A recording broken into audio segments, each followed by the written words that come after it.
got you. Welcome to Out of the Abyss, where our players have returned to the Underdark in order to take care of the demonic problems that have risen as they made their initial escape from the Underdark. After setting up an outpost in a mushroom glade, the party has taken their expedition and traveled following the lead of Nero, the mysterious Yuan-Ti member of the Zentarum faction.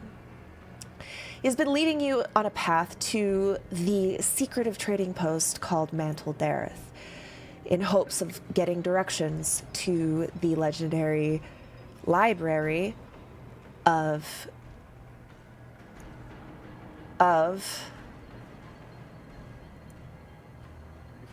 what the fuck is my library called? Graven Hollow? Yes, Graven Hollow. It was a test. You passed the test, guys. I almost said Grim Hollow. Asunder, thank you so much. I know, I was like... Grimdark. Yeah, I was like, Grimdark. I don't know, my brain just broke there.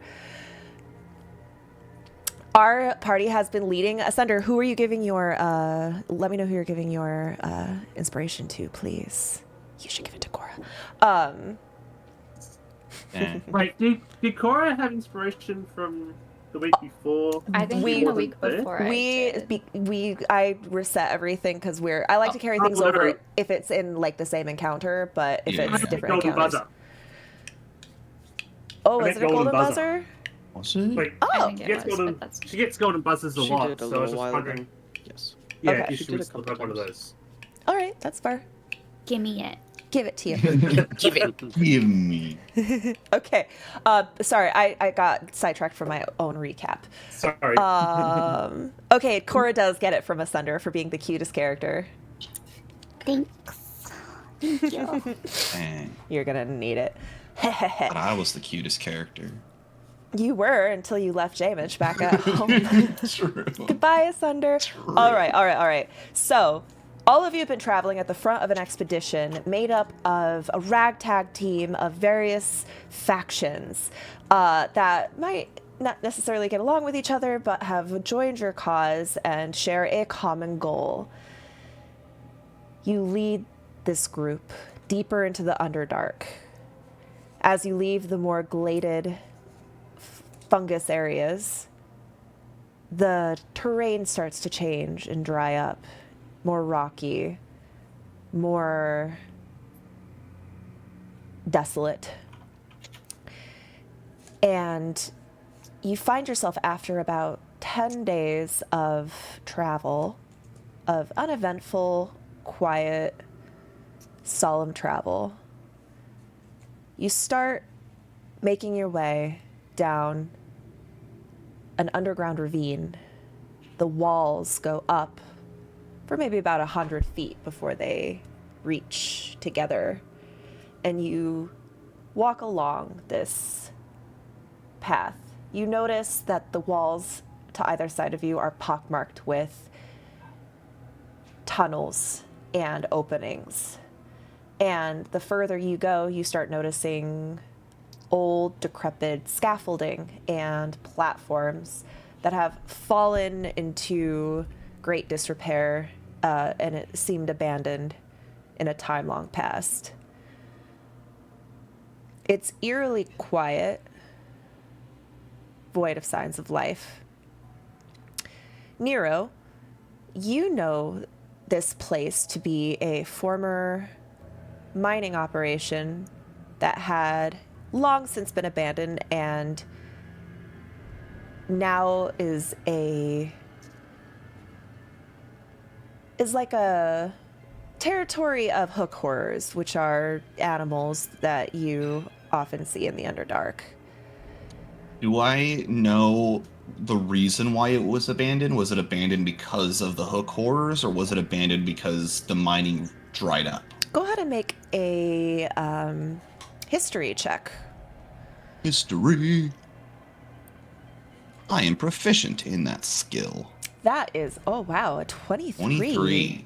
Good job. You you know that quite some time ago, whatever house or company or feudal lord had ownership over this land fell out of favor and was unable to continue funding the projects here, and it was just largely abandoned due to some unknown or unimportant geopolitical issue in a time very long ago, like many generations ago. So you would say that the government took away these miners' jobs and dried up the resources around here. You don't think there's a lack of resources? It's just for whatever reason, whoever had ownership of this land lost control of that land, maybe due to some other issues, and they just no longer were cultivating this area. It is long enough ago that it's pretty unimportant. Like, to our real life, it would be like, back in the 1300s, this used to be a mine for the king of the feudal lord of the land. You do think that it was you vaguely recall dwarven, like maybe Durgar territory. Yeah. And so whatever Durgar city. This wasn't like a Brunor thing. This was way before his time. Yeah, this is like so long ago. Okay. But you know that these Hakors have been nesting here for as long as you know. I'm just like vehemently like spitting out every single historical fact that I know and remember about this to Kothar, who is like trying to like politely change the subject, but I'm not catching it.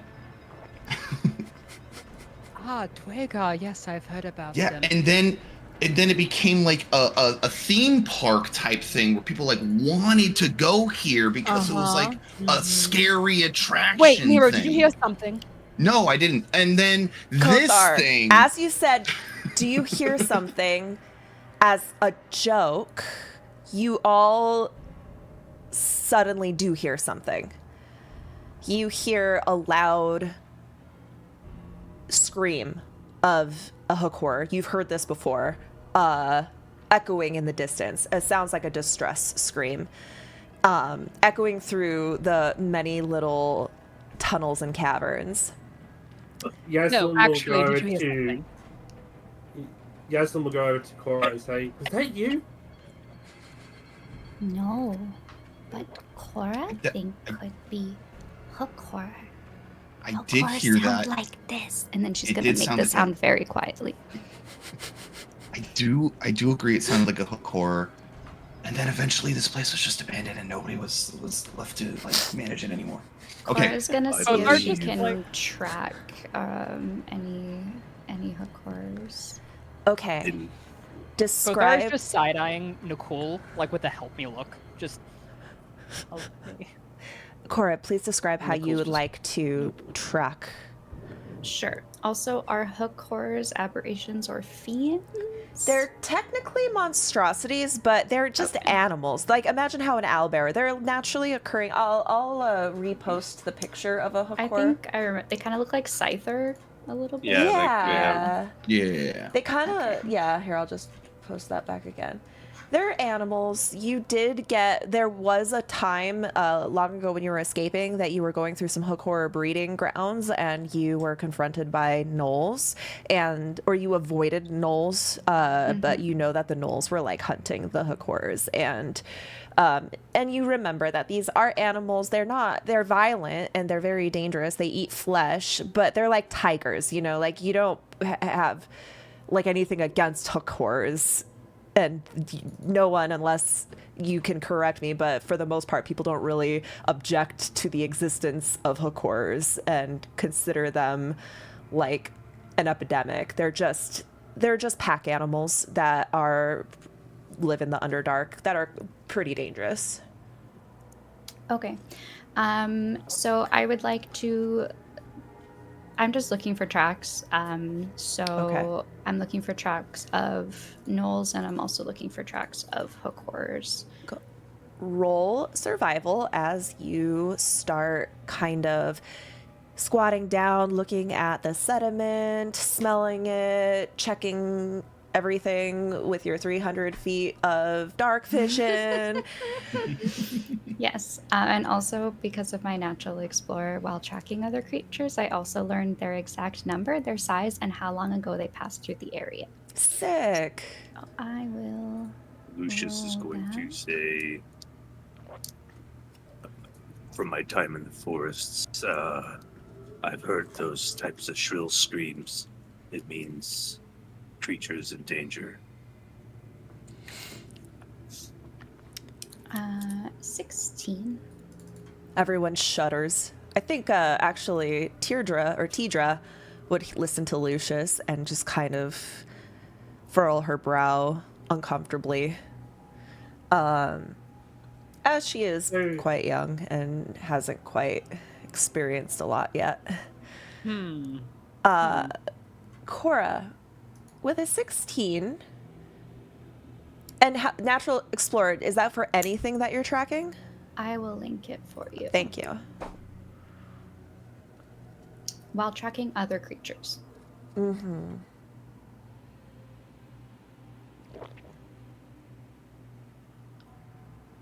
Wow. That is so powerful. I mean, like, just powerful in the sense that that is some narration. All right. Then I get to just tell you so much stuff. Okay. Would she have to be tracking a particular creature? Like, would she be able to tell what creatures are around? I will let you know here in a moment. Cora, you can tell, you start looking at the tracks and the signs of life. You feel like there's a colony. Their exact number, shoot, that puts pressure on me because I don't know how Well, big. you can just say like small, medium, large, like in terms of numbers, like a small colony, Ballpark it. medium, Gotcha. or large kind of thing. Okay. Like I don't need to know if there's like 52. 17 or Yeah. 20. You know what Perfect. I mean? Like, yeah. Okay. Yeah, so you 17 say small, 20 large. you gather that there, at least at one point, had been a fairly large amount of Hakwurs nesting in the various nooks and crannies of this abandoned mine. Maybe like 100 or so in like little packs of between 2 and 10, carving out like little sections for themselves, preying on unsuspecting travelers that might have come this way. However, you notice a lot of footprints that look like little paw prints and big paw prints. And it seems like another kind of hunting party has come through here and has been causing a lot of trouble. And it looks fairly fresh, which feels unnerving because of the quiet of this place. Almost like something came through here and cleared it out. Okay. More recently. Within maybe the last like fortnight. Okay. And I guess with the 16, I think that's about what you are able to figure out. Okay. I'm also going to use my can I tell if this paw print is something that I have seen before? It looks canine. Uh-huh. It looks large, but it's also bipedal. So you can draw your conclusions from that. Okay. And then also just while I'm gathering intel, I'm going to use my primeval awareness. So that's going to be just check in the area for 6 miles around to see if there's any aberrations, celestial, dragons, elementals, fae, fiends, or undead. Just curious. Okay. So that's 1 spell slot, I believe. That is just an action. It says you can use your action to expend 1 ranger spell slot to focus your awareness 1 minute per spell slot you expend. Sure. I'll use So spell go slot. ahead and just tick that off. Excellent. Okay. Within a mile? Or 6 Within miles? 6, Nice. because it's favored terrain. Your eyes in the back of your head, and you kind of like see the world in like Korra vision. The demonic presence that attacks your senses is so violent and so palpable that it shakes you out of your awareness for a second because of how much your stomach just drops. This place is infested. And it is a demonic presence that you have not felt. You have felt it vaguely, but not as strongly as Demogorgon or Zuktmoy or Juiblix. It feels very. Actually, roll a history. Okay. See if you can like peg the presence. Can I tell you what Elephant thinks? Sure. I'm gonna have to scroll up for the. But is it the hyena? A hyena god? Okay. But let's see if Korra. Okay. I'm trying to like be as in character as possible. I've been watching a lot of Critical Role this week. Oh, what have you been watching? The Season regular 3. series? Or? Season read 3. Nice. I'll use my inspiration. Okay. Oh All gosh. right. You know what? I had to. So I need the party to know this information. Okay. Okay. Gee, I wonder what it could be. I gotta That's read the this way to the it chat. goes. She rolled a 6, then used her inspiration to roll an 8, and then used her other inspiration to roll a nat 1. Korra, Yeah. you know that Gratz has been here, obviously. Oh my God. Okay. So you think Gratz has been here, Okay. and you're like, I didn't We know don't have Gratz to. has We don't have paws. to take my last roll as the one, do we? What? That's what I an thought it was- inspiration is. It's not an thought it- advantage. It's an It's a inspiration. reroll. It's a reroll and take the new roll. I thought you took whatever one you want, the highest number. That's Cute. advantage. Okay. Okay, so Cora's immediately gonna run up to Kothar. And like so happy. shake him with like urgency. Kothar's still like, yes, Nero, very interesting. For my Yes. for my knowledge, does the party know that Gratz is his dad? I Or can't- is that just something that I think it's We- just something Nakul knows. I've explicitly told Nakul, and that's the only person I've explicitly told. But I think Korra figured it out on like I she think was Cora like did because I tried speaking in Abyssal and then- Abyssal, and you were like, I don't know, but she was like, insight. Yeah. I'll let you decide if she knows or not. I mean, I think I think it'd be up to you assume- more like. Cause it's your character. I think it would be up to you to decide if she's like put 2 and 2 together or not. Okay, maybe she's figured out that he is a demon and thinks that it would be interesting to you, or like the fact that there's this Prince of Darkness that's been here recently, so she's gonna shake you. Laura, did you know about theme parks? Cora no care theme park. Danger here now. Yes. It's been dangerous for quite a while. Why?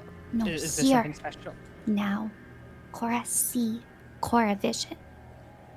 What did you see? Gratz.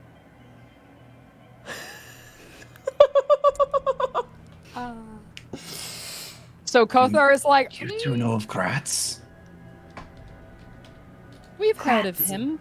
Gratz have paws. Look. I'm just gonna show the tracks.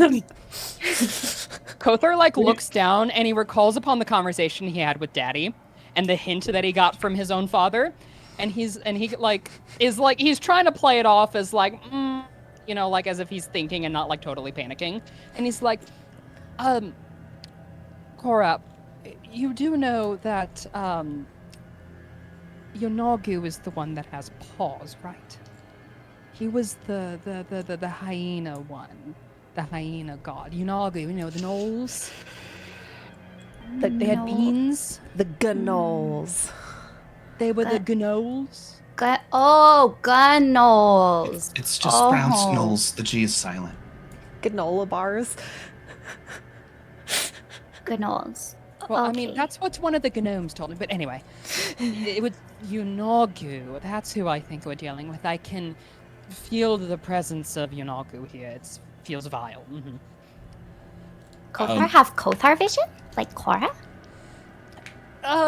Not exactly. I think it's almost blasphemous to call it Kothar vision. Maybe call it Tamara vision. Tamara vision. Can I do an insight check on Kothar's reaction to hearing the name Gratz? Sure. Kothar's not looking at Nicole. He's like, Oh, there we fucking go, dude.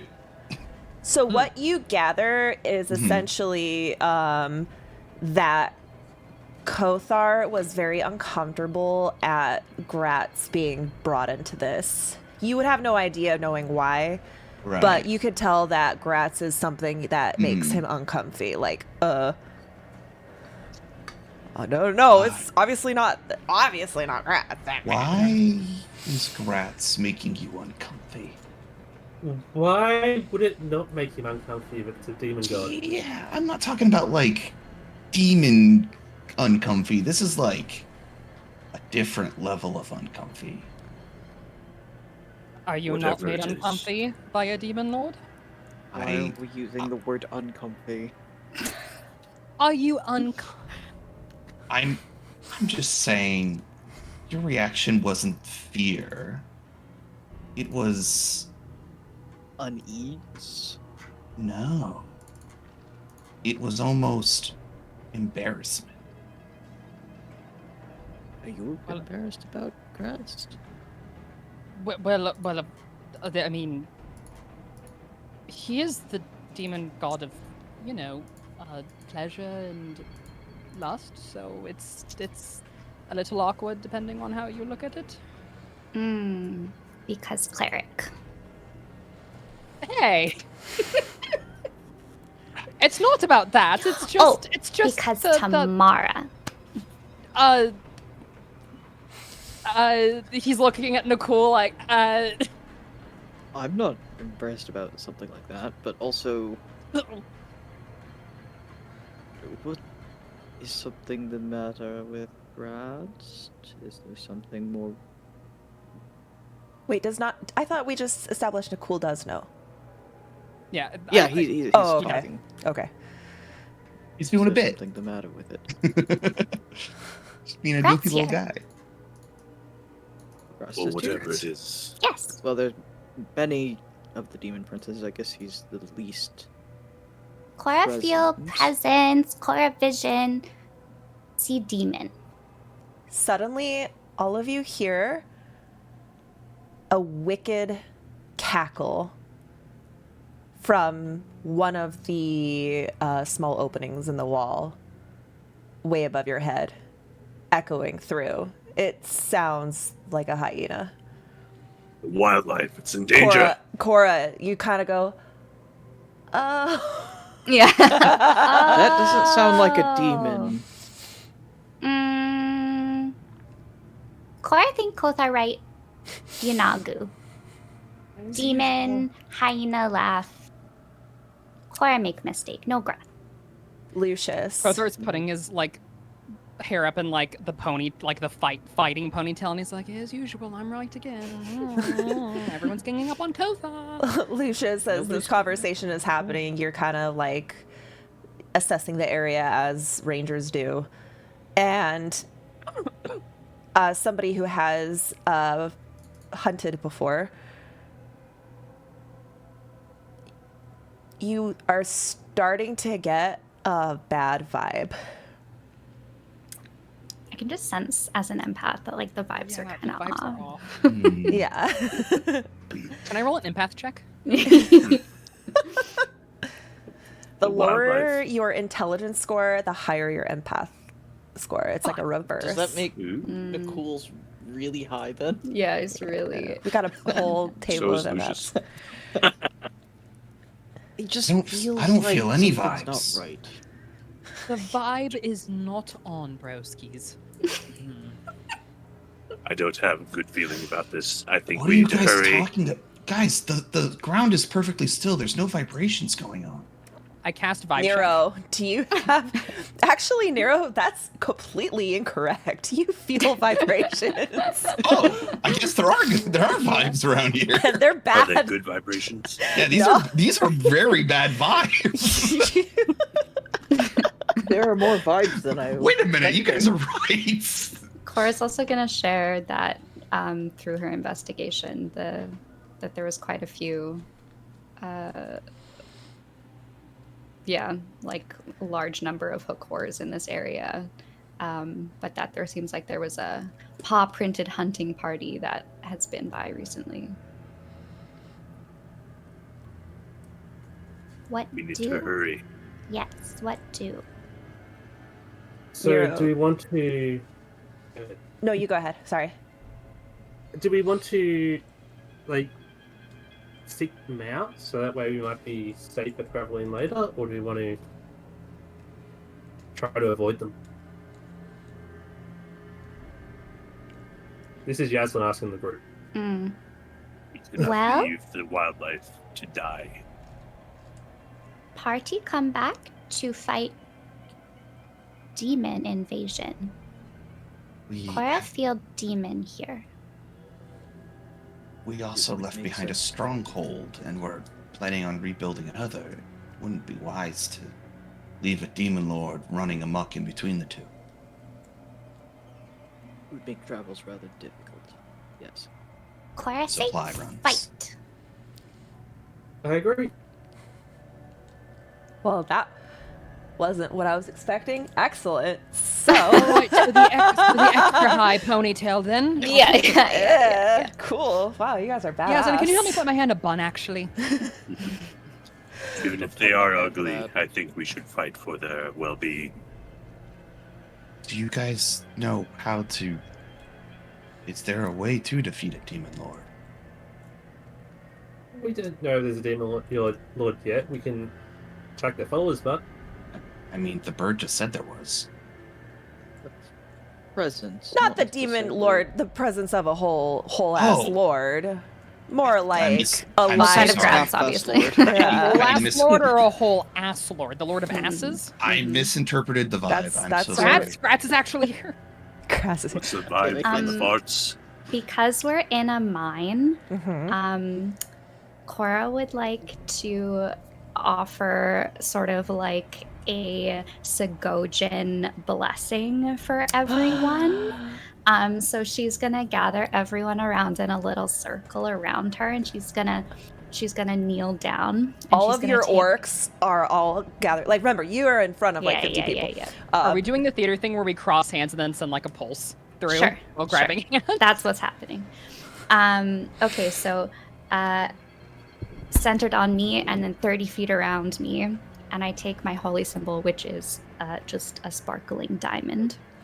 And I'm going to channel my Twilight Sanctuary, which is going to give everyone around me in 30 feet 1d6 plus 2 temporary hit point. But I would love it, Scarlet, if you would describe what this Twilight Sanctuary looks like. Okay. Sort of like, I feel like we go for like a split second to, ooh.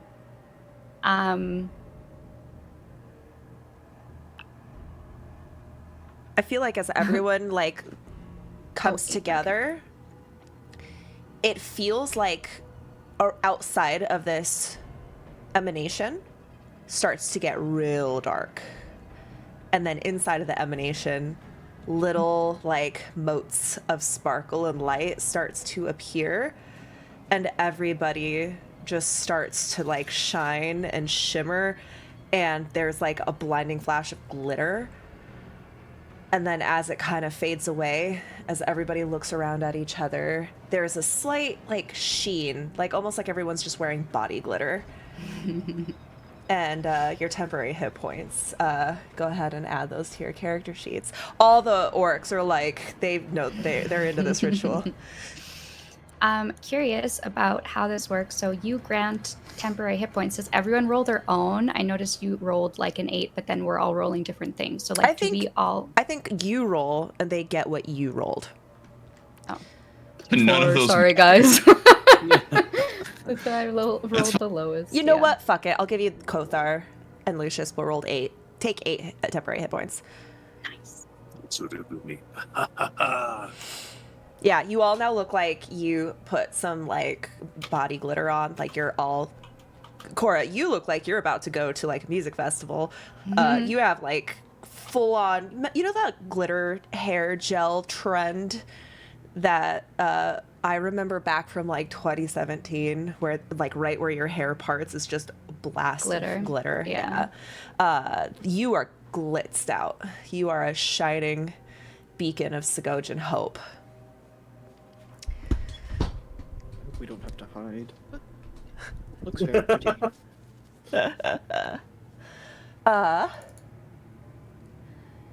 So you guys decided that rather than be the hunted, you will be the hunter. Do you have a plan? Or now this mine complex seems massive. Nero, you do know that the way forward is just straight through this ravine, and it probably goes for several more miles. So it does feel like maybe individually trying to hunt them could take a while, though you do have 2 rangers that can make that easier, or you can perhaps try to get them to come to you.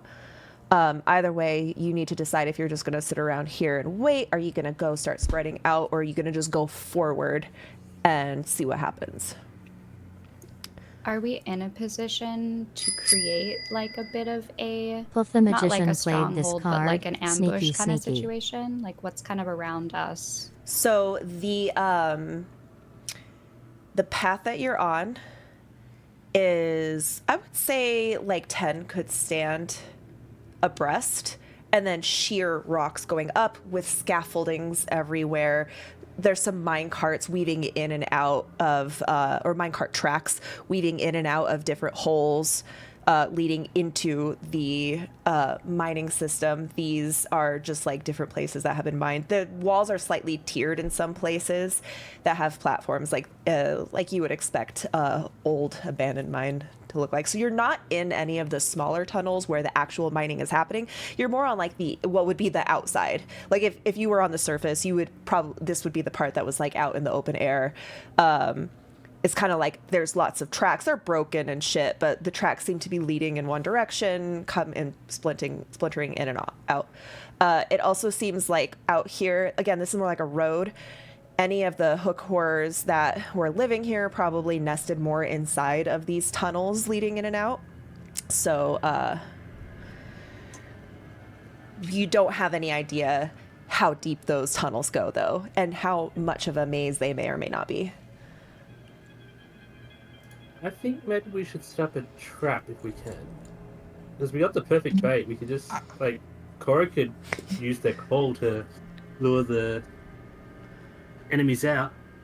Also, Quack can sound like Hookhor.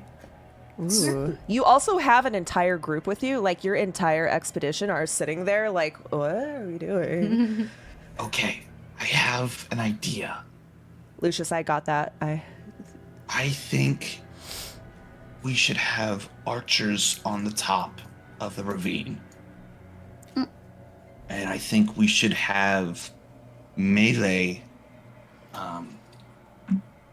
healers and such down in the middle. And we lure whatever's hunting these hook horrors, or the hook horrors themselves, or whatever this is, into the middle, create a shooting gallery, and then go head to head there and lure them over to us. Cora likes or you this. can use your scream, Yes. and then I'm super fast, so I can like go ahead and get them to chase me back to you guys.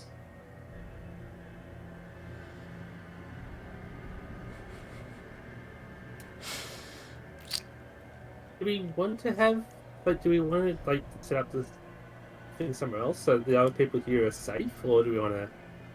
Oh, they can go up to the Have the, top as well. How far Just- up Angie's is going to the be in the top? ravine. Just to By the clarify, way. everyone with us is like it's our fighting party, right? Yes, but their experience in fighting is but a fraction of Okay. the things you have faced. So you can absolutely attempt to utilize them. But some might die, is what I'm hearing. Have them push boulders over the They side of don't the cliff. have the same plot armor that, say, Teardra and Shersha. Well, actually, no. I don't think they have plot And armor. Bront. Yeah. Yeah. They have the same plot armor that Hamish has. Although it does seem like, Well, given that it he's does dead, seem like he can't Seraph die has again, some right? plot armor. Huh? I said it does seem like Seraph has some plot armor because we saved him from so much. No, mixed he up doesn't stuff. have plot armor. You guys just worked really, really hard to save him. I was trying to knock him out forever ago, and now he's sitting here with like robotic peg No. leg and a We're not fake taking eye. our Australian drow. It's ours. I'm surprised you remember Okay. me. You haven't spoken to me in months. Who's Just this have guy? our- Have? we have to Who the understand- fuck is that guy? I've never seen him. I'm a new convert to Listrai. We have a stowaway? What? Oh, Norway. Another one?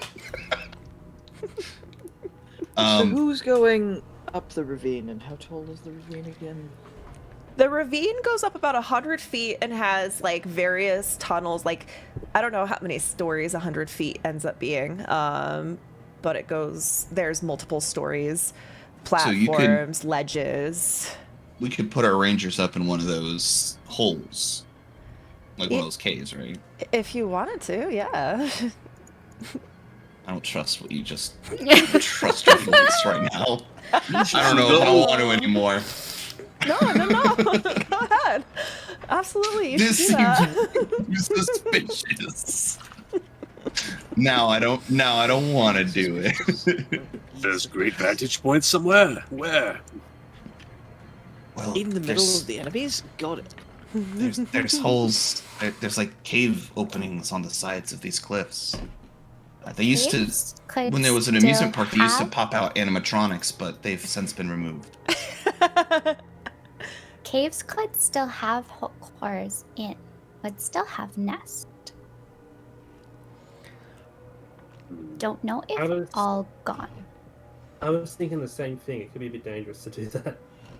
This is sounding more and more like we should probably get through and then deal with them outside of the mines. If they do follow us anyway. So Where But go? I agree. We need to deal with the problem now. I think. I think but if we push through, we could get caught in the middle. You're in a pretty wide open area.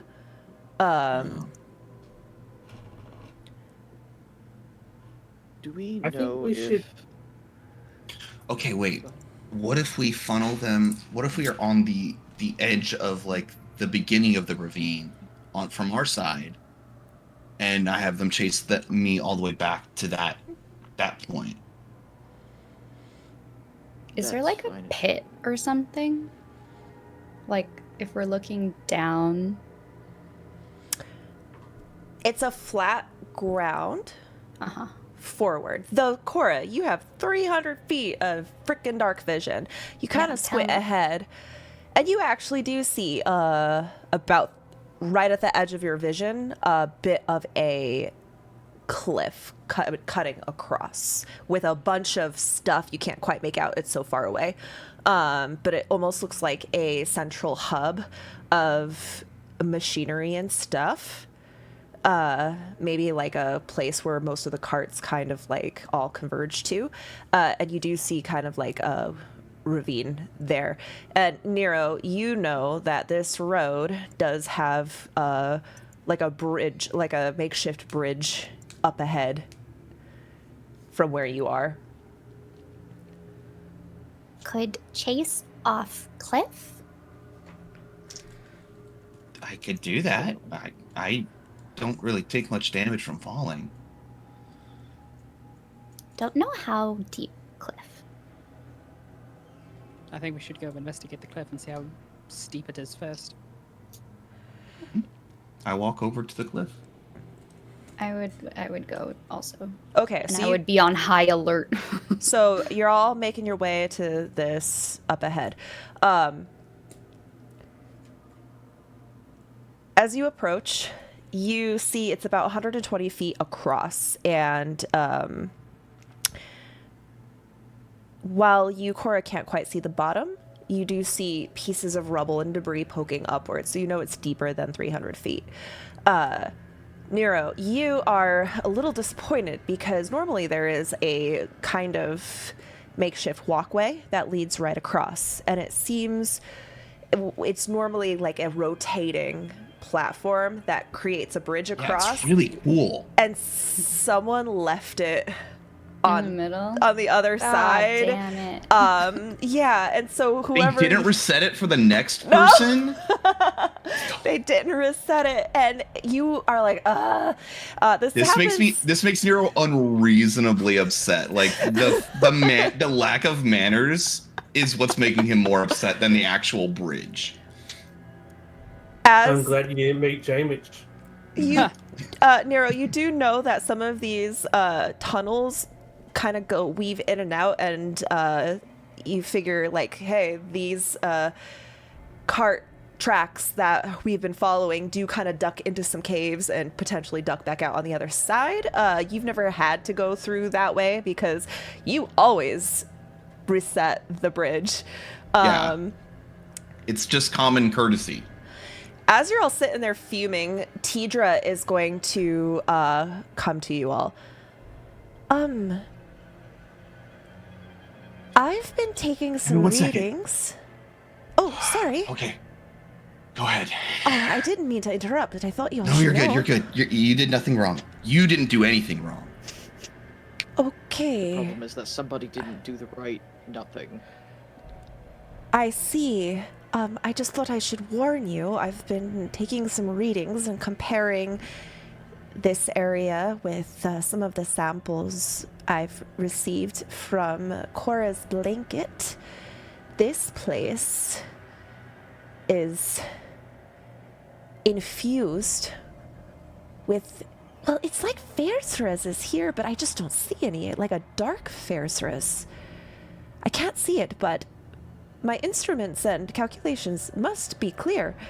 This place is suffocated in it, so I would be very careful if I were you. No spells. Ah, Cast crap. spells. Oh no. All right, now what did you say about Guys, that this? was a joke because I don't really cast spells. Oh, you told a joke. I didn't know you could do that. Yeah, sometimes. Sorry, you were saying. Oh, I was just wondering how you plan to get our entire expedition across this very wide cliff. I mean, I could probably just jump. Oh, can you? 150 feet. Well, I have to go halfway. You also had to hit the exact spot. Mm-hmm. Yeah. Well, I don't like it here. I feel like we're being followed. Well, Yeah, Okay. Yes. Nero does some calculations on the ground. Cora won't watch Nero fly. Mm-hmm. Is Wait, are anybody you able telling me to make the snake man fly? anybody able to increase my movement speed? I can I don't throw I you. can increase your jump speed, but this is magic. Right. Yeah, I have a spell that could do it, but I've just been told not to use spells. Right. The best I can do is throw you, but And Cora is going to. She's I gonna think like. me jumping will make me go farther than you throwing. Cora's gonna like dap you up. As like a hell yeah, brother. And cat. Nero like it's a recoils cantrip. at this. He doesn't realize. You thought you were like punching him. Guidance is a cantrip, Okay. which we've known from previous. Doesn't affect phasers. So you get to add a d4 to any ability check. So if there's like an athletics or something, then you can add a d4 to Okay. that. So I also have Step of the Wind, which will allow me to double my jump speed.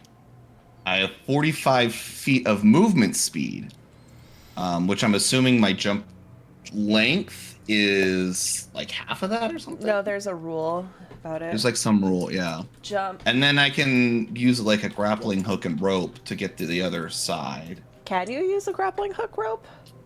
Wait, I mean, if we have one, why not? Do you? can 'Cause I? I only need to get to the Okay, bridge okay, that somebody Adazira. forgot to reset. And then I gotta go to the other side, and then I gotta reset the bridge myself. And then you guys get to go on the fun ride, and I miss out on it What's because your I have to control it, and then I reset it again. What's your strength? My strength is 17. So you can jump 17 feet if you move at least 10 feet before. Like So- run for 10 feet. Is jump and movement speed different? Yes. Yes. Long Yes. jump is Oh. based on your strength. So I can go up to 32 feet of distance. And if I cast But- jump spell on you, you can go. Yeah, so I can go 64 ridiculous. feet to the bridge. That's in the middle. No, the that bridge somebody is forgot not. to reset. Bridge is not in the middle. Bridge is on the other side. Oh, it's all the way on the other side. I thought it was Yeah. like a little spinny thing. Yeah, okay. It's the edge is way over there. It's a weird dwarven contraption. I lied. I can't jump that far. I was hoping- thought Cora's wanted could. to- so disappointed. I wanted know. to see this I happen. thought if the I bridge wanted was in to the see middle, the snake man fly. if the bridge was in the middle, totally doable. Now, Nero, you do notice that there are chunks of like broken stone pillars and bits and like that are kind of like poking out, like I'd say like 150 feet down Okay. in the cavern. I don't know. I'm just giving you information in case you want to do something goofy. Would I be able to like If you fall, you'll die. How if about I we fell take onto the those risk? pillars specifically though, would I be able to climb up the other side? They're like jagged spikes, it sounds like. They're not jagged spikes, Oh, okay. but it is 150 feet down. Right. And if you can climb, but you're gonna have to make some checks. Okay. Also, it's not like you're immune to fall damage right now, are you? Resistant? Do you have? I have slow fall. Oh, So Which slow fall reduces it. it reduces it by 30. Right, but that's still 120 feet down. Yeah. you can climb but I- down. I can also rage to reduce the bludgeoning damage from the fall. I mean, you do whatever you want to do, boo. Just punching yourself in the face as you're falling, like. "Rah!"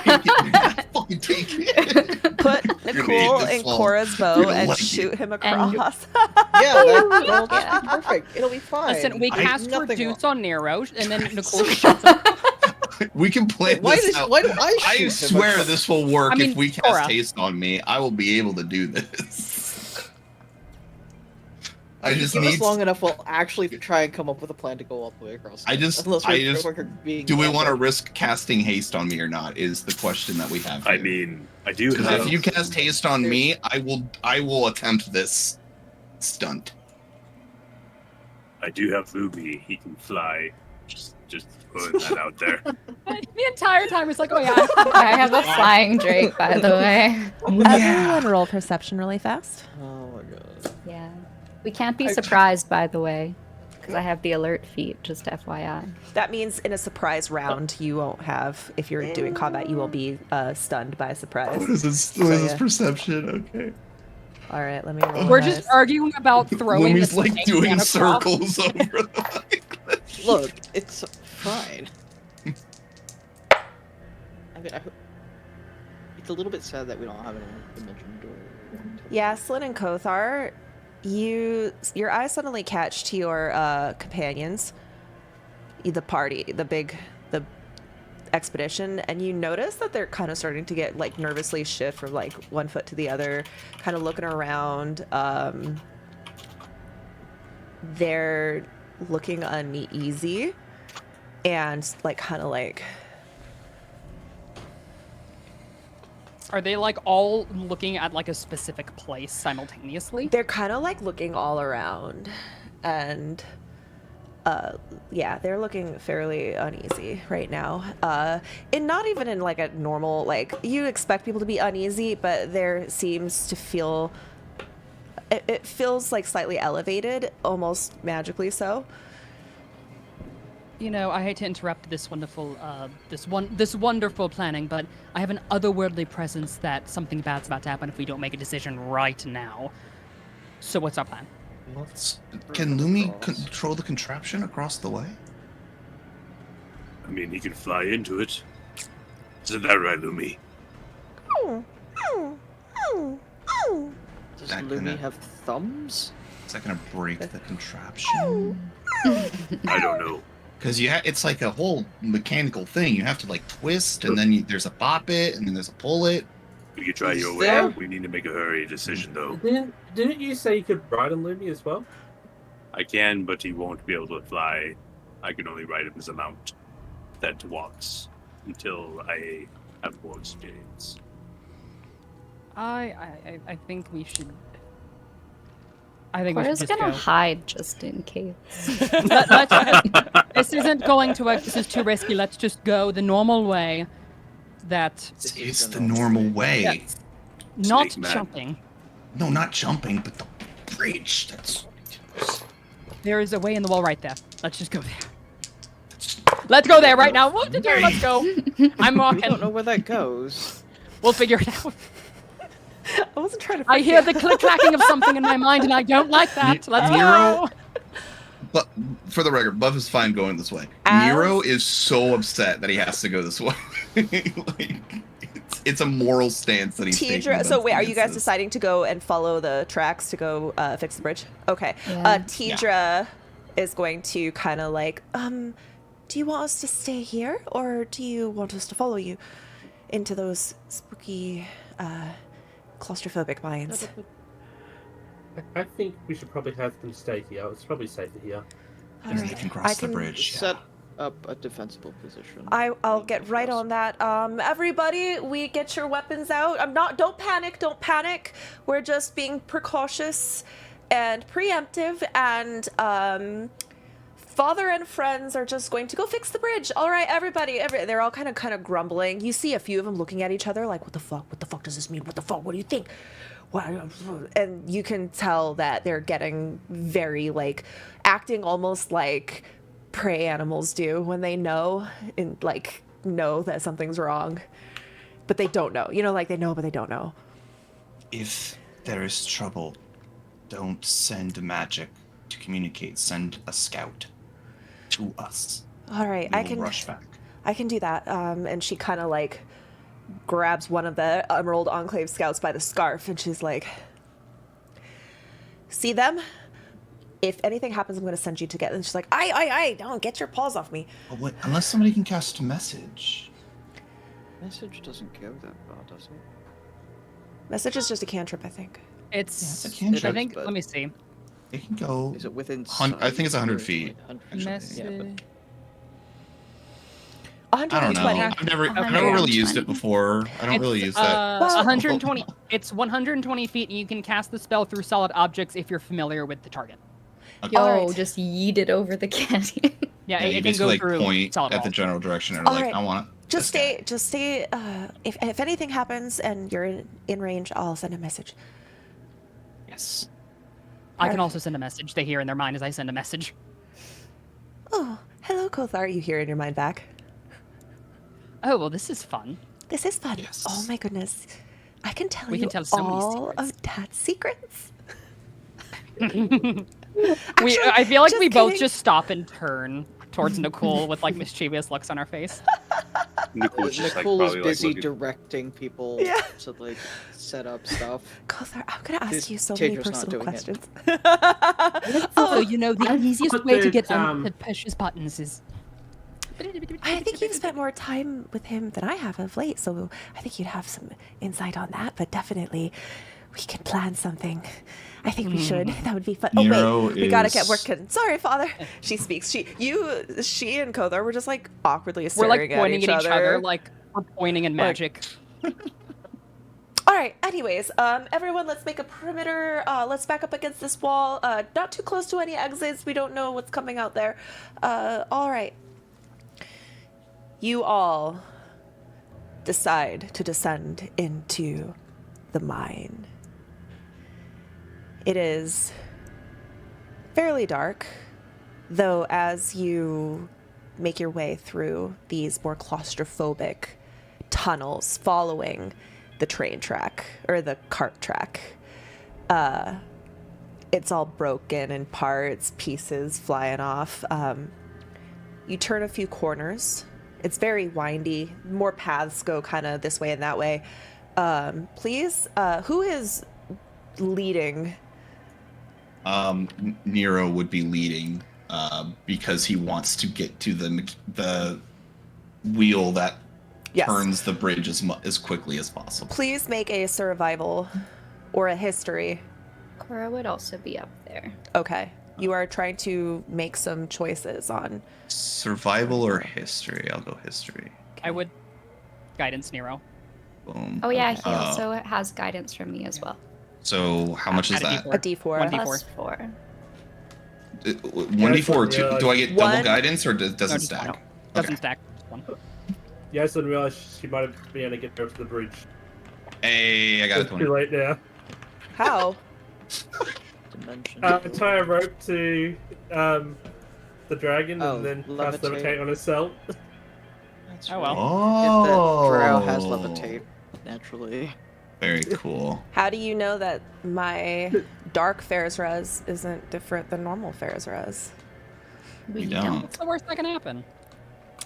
I wish you Can you tried cast that. levitate on somebody else? Can you cast it on somebody who has No. It's hopeful? target set. Oh, okay. No. Gotcha. All right. I got a Well- 20 on my history. Okay. You remember what like a primary track looks like, and you even though it's a bit of a maze in here, you are smartly able to determine the direct way to go, even in the dark. I remember the charts that in the books I read about this.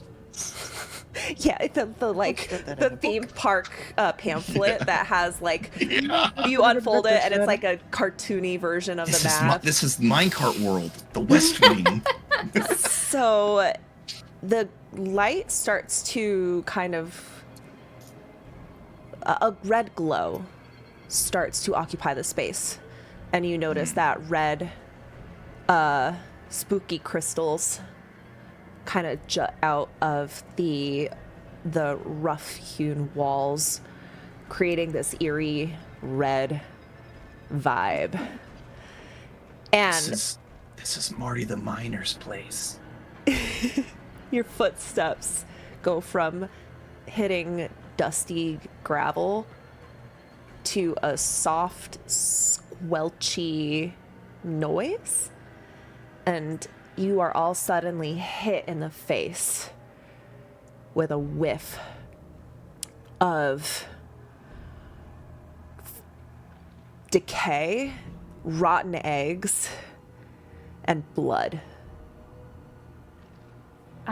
Cora would like to immediately investigate the either like arcana, the crystals radiating, like emanating the red. Go ahead. You can do investigation, arcana, or even nature, if you would like. Okay.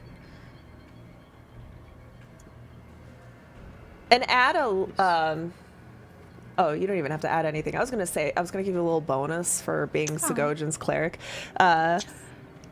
These crystals don't seem particularly magical.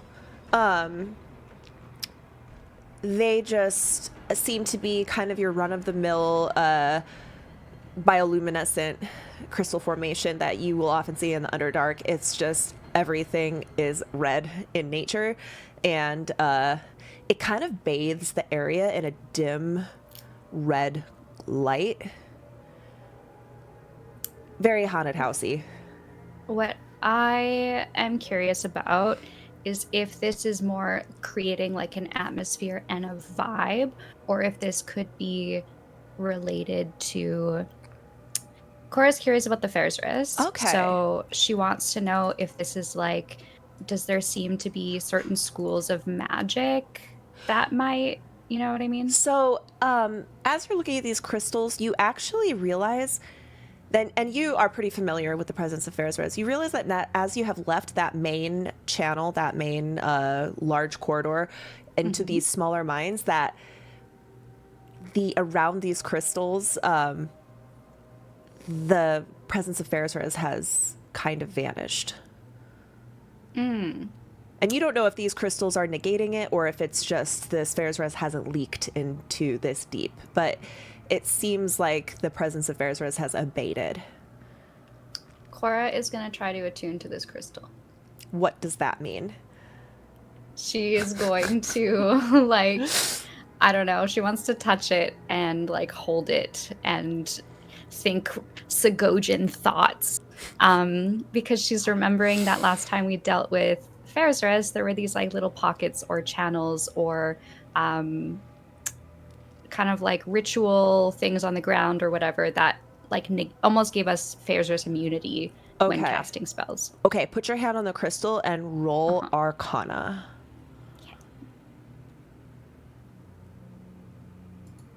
Laura, what are you doing? Why are you Ferris. strange? You put your hands on the crystal and you start opening up your heart and your soul. But as you do this, you feel the very spiritual essence start to get leached out from your body through your hand into the crystal. And with a 19, you realize it is stealing your energy, stealing your spell slots. So she's immediately going to pull her hand away. Because you rolled so low or so high, you were able to pull away before it had a chance to do any damage. But it's like definitely almost. Cora's just going to whisper, "Don't do that." She's a little embarrassed. Planning to what happened. So what have we learned? Not to touch Don't strange crystals. Do that. But so nice, so red. Typically they're, red they're means red because in mining times they would have the red lights go on as it's like a way to detect certain minerals in the compounds Nero. of the walls. No. You remember from your pamphlet that the old-timey miners liked to, these crystals do naturally grow here, and it was a benefit because it would filter out any harmful magical effects, cleaning it up, and they're just basically like magic and they didn't have to suckers. use It's like fire, it's which like could be highly ventilation. combustible in minecart areas. Casters no touch try to take magic from Cora. Not good. I'm gonna walk Touch it near immediately. The crystal. Well, I'm gonna walk near the crystal, not touch it.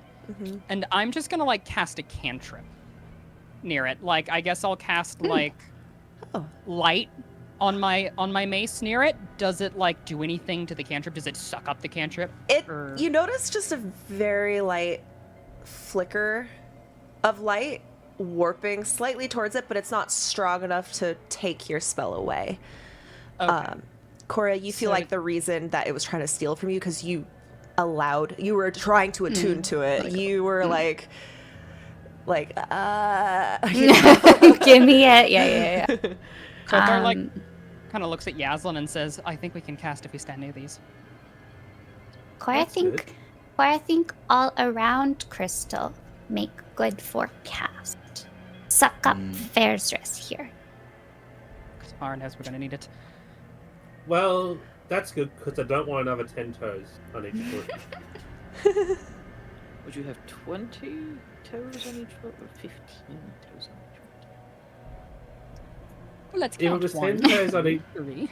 if it was 10 more toes on each foot, then that means I'd be up to a lot of toes. Nero looks down at his tail and just like, let's keep going. Your tail, you look down at your tail and you realize it's hard to see because you know under a red light things look Yeah. kind of monochromatic, like Yeah. And he's colorblind. black so, and you know. white, but red. But you notice that there's something kind of like covering your tail, some kind of icky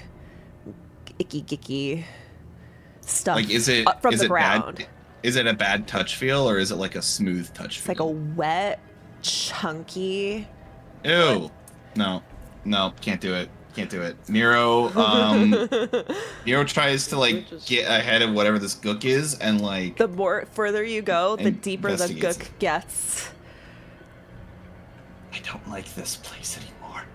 Is it actually I like wish- I liquid wish that we we're took- sinking into? Not liquid, but like Slushy? chunky, scrunchy, Squelchy, and it it's like mud. smells.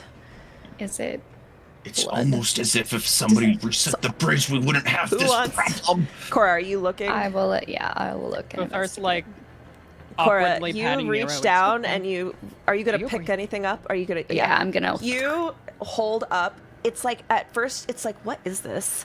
You're kind of turning it over in your hand, and as you turn, this big, like, kind of like wet, mushy, slick object.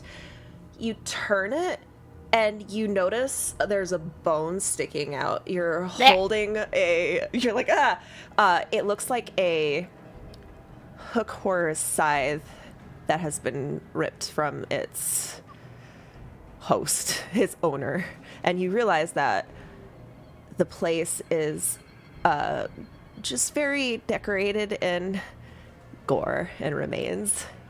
And I'm not going to describe in detail, but you can imagine, your characters can imagine it's a very grisly sight. And the walls, the rocks, the ground is just, it looks like a Diablo scene. This is Diablo 4, terrible. The wettest game of 2023. We must stop this. Yes.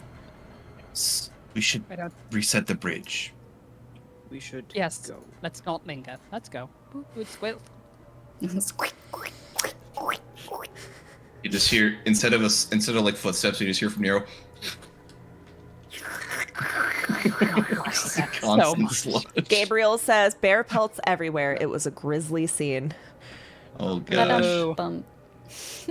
Dang. Yes, so this disgusts you because, especially Lucius, this is beyond mere hunting of prey. This is a mockery and desecration of nature, and it feels disrespectful and profane. We'll make sure these people pay for what they've done to this nature sanctuary. All right, everyone, roll perception.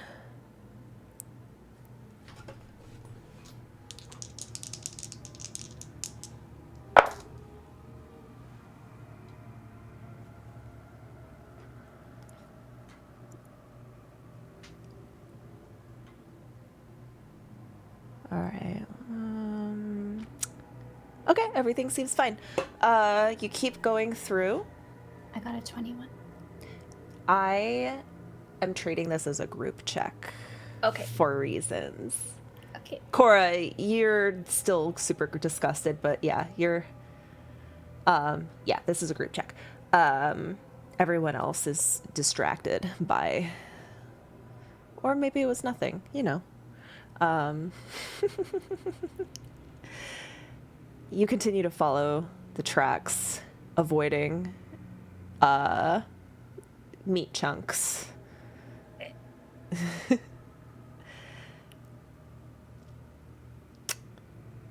Actually, this is a perfect time to take a quick 10-minute break before things I know. get... I need to tell you that there's 2 hummingbirds at my feeder, and they were both sitting there. And then what? They were on the other side from each other, and I think the males are a little bit more territorial, and so they saw each other from across the feeder, and then one literally did like a head, like a. No, surely that's not he wouldn't dare. And then he looked again and he was like, how dare you? And then he like flew at the other one, like not to like fight, but to like fly him away. And then he scared the other one away. And then he came and he sat back on it and he was like, yeah. And then I saw him he was sitting there and he just kept sticking his tongue out. Not even in the hole to like the feeder, but I just like saw his little tongue. That's so cute. I love hummingbirds. They're so Me sweet. too. I've seen like 7 today. I tried to set up a hummingbird feeder, but it was like a cheap one I got on Amazon, and I set it all up and I filled it all up and I lifted it Yeah. up and the bottom just went and I Sad. was like, oh, and then I had ants on my patio for weeks. That sucks.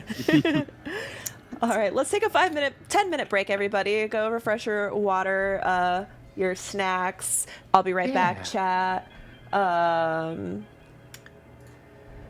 BRB.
Blech.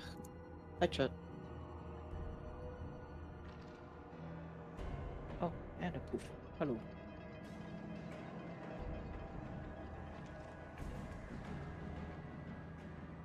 Is that a blue solo cup? It is. I wanted it to be different. Didn't want the red one. I feel like I've never seen one. No, that's a lie. I have definitely seen them. Wow. I've not been anywhere with disposable cups in a very long time. I guess. Really? Is Yeah. Texas not one that sells those? Or? No. I think they do sell them. I think I just don't pass by there. Like, I don't go into those aisles to get stuff. And Mm. also, I haven't been out in a very long time. I see.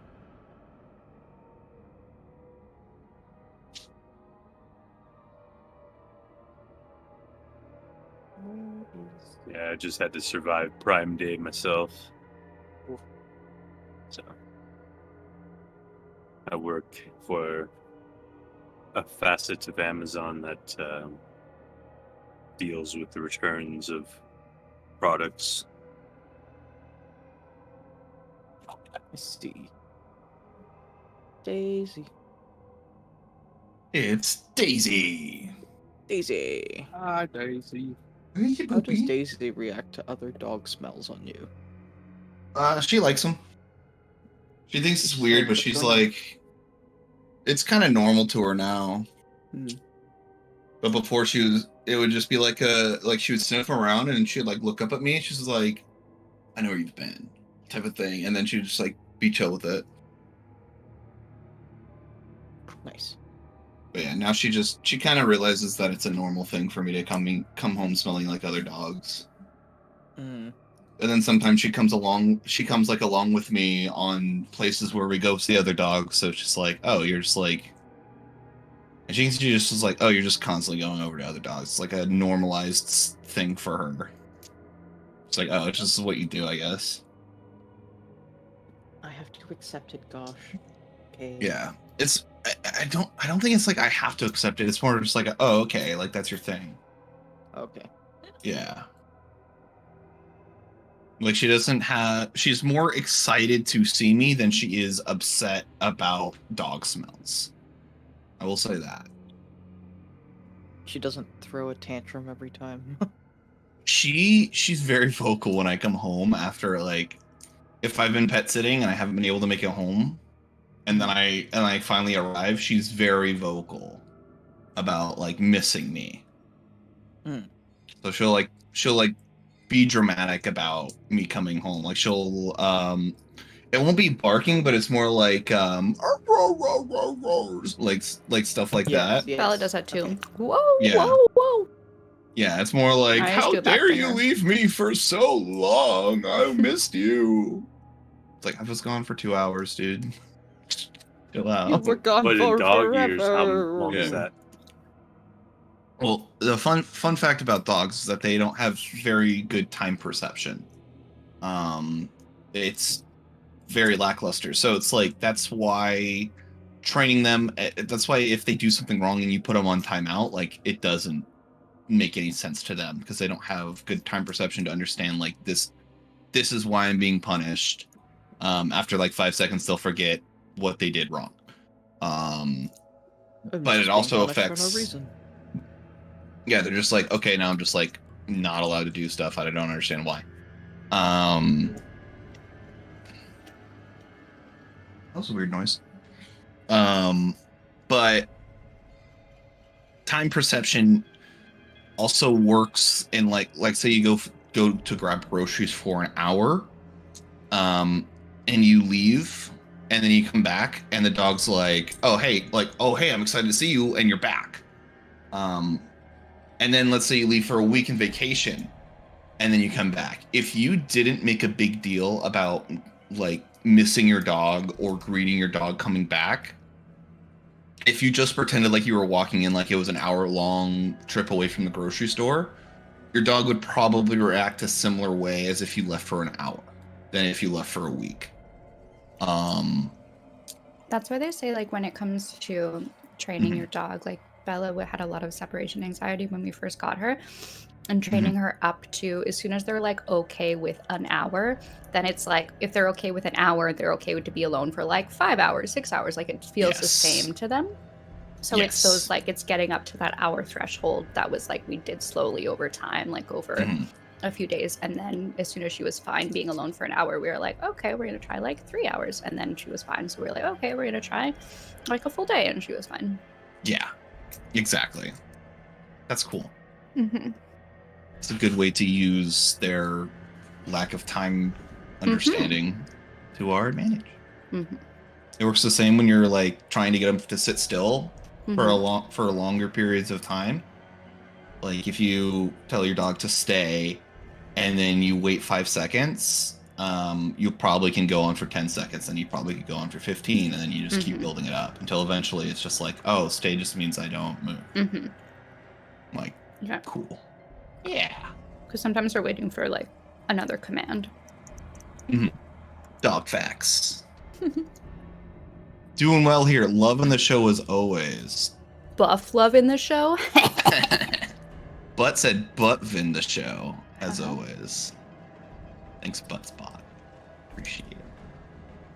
And thanks, what is that? Eye of the Night? Oh my gosh. What a creative way to spell night. Is the way I'm going to phrase that sentence. Cool. Awesome. But yeah. Dogs are cool is the moral of that story. Dogs are cool. But also, I inadvertently taught Bella what a timeout was. And now she puts herself in timeout. So I never like made it a thing and would never say like time out, but she's like super protective with her, I don't know, her breed, like if someone comes to the door. But it's like literally I'm expecting a package, like they've buzzed up. I've been like, okay, yeah, bring it up, thanks. So I know like a package is coming, but she doesn't like when people like, you know, knock on the door or whatever. Right. So she can like, you know, she barks and I'm like, you know, I get her to, we have the quiet command. Right. But if she just like had continued to bark and I was like, okay, well, I have to go get the package, I would tell her like she had to go sit. So beside our front door, we have a bathroom. So I would just like have her sit there to give me a bit of space to open the door so that she's not going to like, you know, go after this delivery person. So now if someone is at the door and she's like bark, bark, bark, and I look at her, then she'll just go and she'll sit in the bathroom and just look at me. That's awesome. That's exactly what like trainers will recommend doing, a version of that. And it's just like you set a place for them to go and you say place. Yeah. And then they go to it. I do the same with my dog. She'll still bark because she's just like, hey, there's somebody at the door. I'm like, yeah, I know. I heard the knock too. Like, go do your thing. And if they're coming inside and she wants to greet them, because she's a German Shepherd, she is protective. So she wants to make sure that this person's cool. Yeah. But she's also generally nervous temperamented and a introvert. So she doesn't want to spend a lot of time with this. She doesn't like she doesn't like running up to people. She doesn't like greeting them. She doesn't like doing any of that. She just like wants to know you're cool. So I taught her like a command that's like go say hi, which is basically she goes over to the person, she boops them with her nose, and then she goes and like lays down and does her own thing. Yeah, that's her way of checking. Because that's like, my way of telling her, hey, this person's cool. You can go say hi to them if you want. That's so funny because Bella, like most of her breed is German Shepherd, and she has like also a very similar. She's so like it's so ingrained in her. You can tell that it's like just an instinct in her to be protective, and especially of me.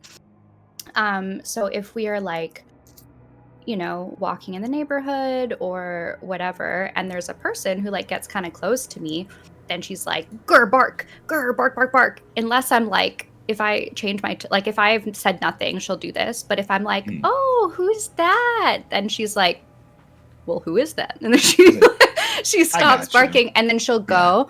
But it's totally dependent on their vibe. So if they're weird and they're like standoffish or they're like, oh, then she'll continue to bark at them. But if they're just like, oh, hey, then she'll immediately just be like, oh, okay. And she might even like give them a kiss. But it's just like, she just needs to investigate and figure out like, hey, bro, are you cool? Are you, exactly. Cool? It's very much a vibe check with my dog too. And it's just like, it's very quick. It's just like, hey, go say hi. She walks over to him. She boops on her nose, then she looks at me because I normally give her a treat after she does that because we're still like introducing it, and then she like goes fucks off and like into her place or into the corner or wherever. That's great, and she knows that that person's cool now and they're able to do whatever they need to and like hang out and stuff. Yeah, she's like the person she hates the most out of anyone in this entire world is the mailman or anyone who wears high vis vests. I don't know why, because I think she associates that with mail delivery or people doing construction coming up to the house. So yeah, we've been fortunate where like the delivery drivers in our neighborhood, I think, know that like she's kind of reactive. Yeah. And so some of them like have worked with us, and they'll That's just be cool. like, "Hi, Bella," and she's just Mhm. like, "Oh, we've met before. Okay, Oh, okay, gotcha. Yeah. alrighty." That's perfect. Hi, guys. Hi. I'm making tea. It's still going. So I gotta just wait for it's like one of those kettles, that electric kettles. So we can wait a few more minutes. And then I can try to kill you all. There you go. Bye. Excellent. Nero's already dead inside because somebody didn't reset the bridge. That was And he didn't so... jump We'll be across. fine. I wanted to see that jump. I was rooting for you. Honestly, So if did haste was casted, it would have been attempted. How far would you be able to go with haste? Sorry, if the bridge was halfway across, like I thought, and then haste was casted, I could have done it. It would have been attempted. Yeah. Yeah, I was like, 'Cause how does haste help though? I still don't get it. Does it double your Movement speed? It'll Yeah. double my movement speed. That doesn't change your That jump That doesn't speed. change your jumps. Oh. Your jump is just your strength score in feet. Got But then it. didn't Lucius have jump? Yeah, I can cast jump. Oh, you can triple- Okay, so cast? not haste, so jump would be what I wanted. Because I double my jump speed with jump, and then I use step of the wind to double it again. Your step of the wind doubles your jump? Yep. Gotcha. Specifically doubles jump and movement. That's Like we would have risked phase res possibly blowing. Yeah. things. Yeah. that would have been so Are cool. there- Which is- Because Whatever. there's like potions of climbing. Are there jump potions? If you want them to be, I can make whatever potion I want because Also, I'm the like- DM. Yeah, step of the wind, you can spend 1 key point to take the disengage or dash action on your turn, and your jump distance is doubled for that turn. Cool. Couldn't we also technically had Cora walk around with her boots? On spider like boots. Yeah. Like on the side around? Yeah. I don't know the shape of Down the one side of it, and then walk back up the other side. Well, You I know, could, you're that not just could have around happened. the There legs, could have been some like- consequences, or maybe we don't that know would've what's worked. yeah, we don't know what's at the bottom of it. I feel like something about my free action makes my ring of free action. Doesn't that make my climbing speed or something? No, magic can't reduce it. Difficult terrain doesn't cost you extra movement. That's my climbing. I swear they had a feature about my climbing speed being like the same as my movement or something like that. Oh, Cora, as far as your comfortability with gross things, are you good? Is that okay? Right now? No, just like from earlier. That amount of description was fine. Okay. Yeah. Thank you. I think that now you just get the sense of what everything looks like. I don't have to like keep bringing it up. Also, references to Diablo. Like, I'm a little bit more sensitive to like graphic descriptions than I am like To visuals. I can play Diablo and Okay. not be like super grossed out. So if you're like, oh, it looks like this from Diablo, I'd be like, oh, okay. Okay. I can picture that instead of like hearing about how they were maimed is like I not the agree vibe for me. because I can definitely like I start thinking about it happening to myself and it kind of gives me the ick. That's cool. So I'll be like use language like it looks like a Diablo murder Shrine fest or something. Yeah. Or like yeah. Mhm. Someone painted the walls with. Can I? That's good enough. That's perfect. Just imagine, yeah. Or Buppido's little house. Remember Buppido's thing? It kind of looks like that, actually. Maybe less artistic. I'm thinking like Doom-esque, Yeah. like All of that. pixelated gore. Yeah, pixelated gore. You see a pixelated blob, and it smells like rotten eggs. I Nice. just briefly bring something up. This is Yeah. this is not like me saying anything. Description was fine, but there's one thing in Diablo 4 that always makes my skin crawl, and it is the animation for that flash door opening, like splitting open. Mm-hmm. Mm. I I don't think hate I've that seen it. so much. Oh, Do you hate the it's in- sound or do you hate the animation? Or both? I hate the animation. I hate the way it looks. It's yucky. Does it just look What like difference- like it looks too close to like it looks painful? It's no, yeah. So it looks like stitched flesh being pulled apart. It's the door when you talk to Mephisto and like Yeah, you walk and he through opens and the stuff. portal. Oh. Yeah, that door. I hate that door so much. Yeah, I don't like it. Stitchy stuff actually gives me Makes it worse. That gives me like I have a little bit of a like stitches phobia. So it grosses me out. But I'm Yeah, like I you. actually I can like think- see it and just be fine, but if it's like painfully detailed or if I see it happening, then it's too much. The only thing that makes me cringe is like having people get embarrassed. That makes me feel embarrassed. Other than that, nothing else. What's really Oh, secondhand embarrassment. yeah. Other than that, like nothing really affects me that I watch. So I can't watch some videos on TikTok because I get such secondhand embarrassment for the creator. I like the ones that like the genuine ones where it's so cringe. I'm like, I feel embarrassed for them. But the ones where they're playing a character who it's like, it's ironic the way that they're, you know, like, and they make it with the intent of it being hard to watch because it's so cringe. Like, I don't know, some of those I'm like, Anything that's acted, like if I find out something was staged, I lose all interest. I'm like, get the hell out of here, wasting my time. I don't need to read your fan fiction.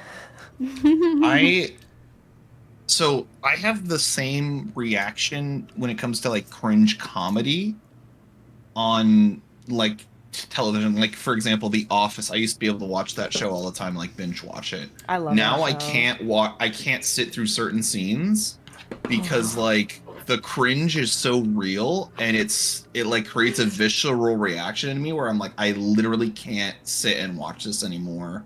I can't like watch this unfold. This is the cringiest thing I've ever seen. And like I have to change the channel or I have to change the program. I do like The Office. I actually don't watch. I watched a lot of Big Bang Theory, but there's parts of that kind of like, ugh. But I actually watched something yesterday that I wasn't planning on watching yesterday originally. That actually made me laugh out loud, and that was a Star Trek episode. It was just hilarious. Topic, but my little space buns are kind of like in the shape of They devil look like horns. horns. Yeah. I thought they were They look like like horns. Maleficent. Yeah, let's say that they're like dragon horns. How about that? All right, let me go check my tea and then we can go back to what we were doing. Burb. you know that creator Buff who like Yeah. I think we've sent no I know you would but I think we've sent each other some of their content. It's this girl who like she does these like skits but they're so cringe. Disney The Disney, Channel yes, skits? yes, Yeah. So it's I know you're that, like talking that about. kind of stuff. I'm like, okay, like on the top comments are Mhm. like hard watch, thanks, like those kind of Yeah, things. yeah. Like I don't mind, Yeah, but yeah, if it's the like, over the top cheesy ones are fine with me, but it's the Yeah. ones where it's like, and I can even do it where it's like a prank channel, but the prank is on the prankster. Mhm. So like for example, Impractical Jokers does a great job of having that rule where basically all their pranks aren't really on one specific target that doesn't know that the prank is going on. Mhm. It's more of them pranking themselves and the target's unaware that they're pranking themselves. Oh, I see. And so that I can deal with. But it's Yeah. like when somebody does like, I'm going to do a prank channel. We're going to go to random people at the mall and ask them for a balloon. I'm like, I Mhm. can't like do that. Like that's weird. And then like this person becomes the target of the prank. And then I can't do it. I'm just like, no, you shouldn't. I don't know. It's a weird thing. I got it.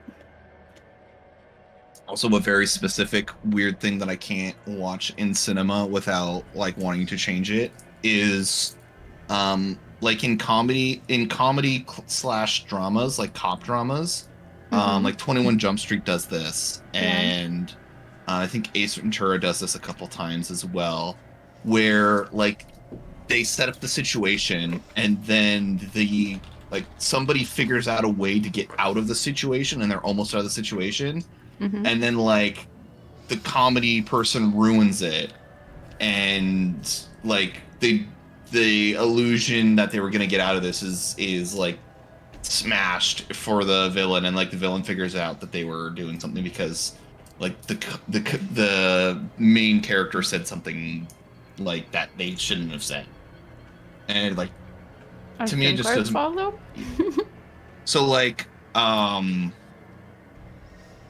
the "my name is Jeff" scene, where it's like they could have gotten out of that if he just didn't talk, and then he said something that was like intentionally cringy and like not even close to okay, and like a shootout happens. And it's like that's, Spoiler.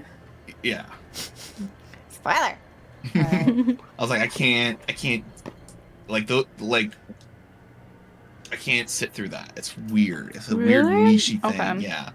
I thought I knew where you were going with this. I can physically do it, but it's like hard to sit through for me. I don't know. I liked the "My Name Jeff" scene. The joke and the scene is hilarious. Oh. I'm talking more about like the setup for it doesn't make sense in my mind. Like, Gotcha. what? Like, if they were to write it a different way to get to those parts that made more sense, I would be on board with it.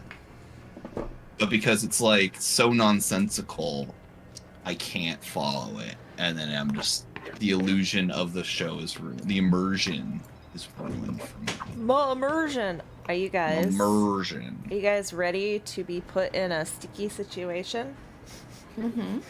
Yes. All right. How sticky? A sticky, like gizzard innard sticky. You see. Well, Blech. that was Nero reacting to that. Yeah, Nero's a little OCD, I think, about cleanliness. It's not cleanliness, it's more like touch and feely stuff. Okay. So like he doesn't mind being dirty as long as it's good dirty. If it's bad touch dirty, then This no. is so if bad it's good touch touch dirty, dirty. it's fine. Are you Yeah, guys this is pressing bad touch on, dirty. following the track? Okay, as you press along, it definitely looks like a nightmare show in here, Lucius. You feel insulted by not only were these animals hunted, but their remains were desecrated and kind of mocked in a way. It feels like a mockery to you, as the hunters that you respect, make respectful kills. They use all the bits of the animal. This is just looks like gore for gore's sake and violence for violence sake, and it is very profane and disgusting. And as you think these thoughts to yourself, you all hear a little bit of actually hold on.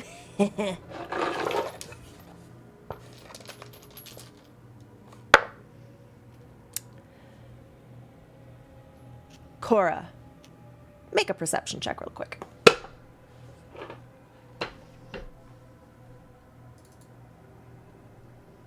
26. You're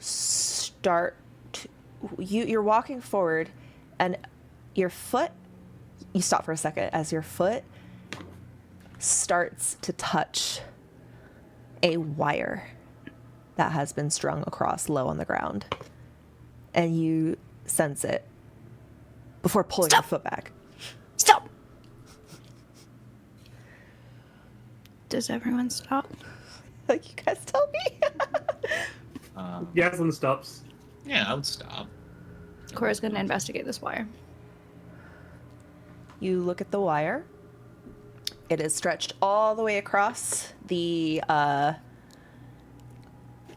way, and you see it very sneakily creeping up the side of the wall, up, and then overhead, where you see kind of jutting out of the ceiling little spikes.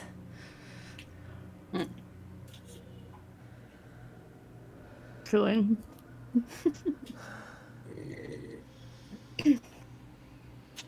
I get that point.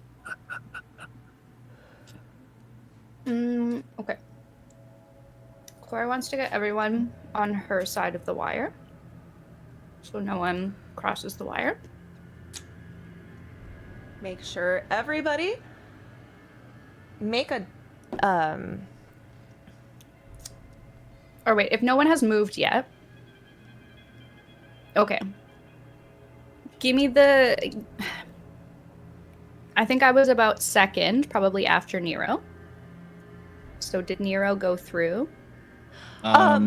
No. I actually rolled a die to see who was going to have a chance at triggering the trap.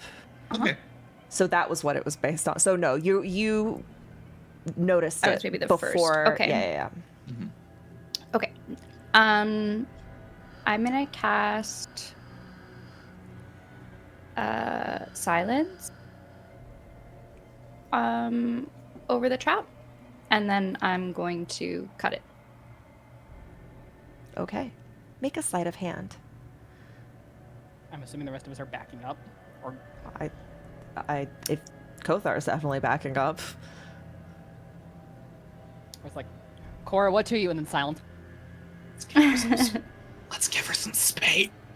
You can somehow still hear Nero giving fun facts about this tunnel.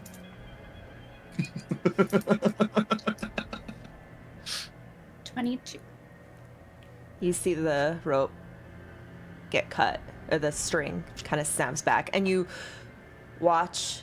Nothing happens. It seems to be disabled.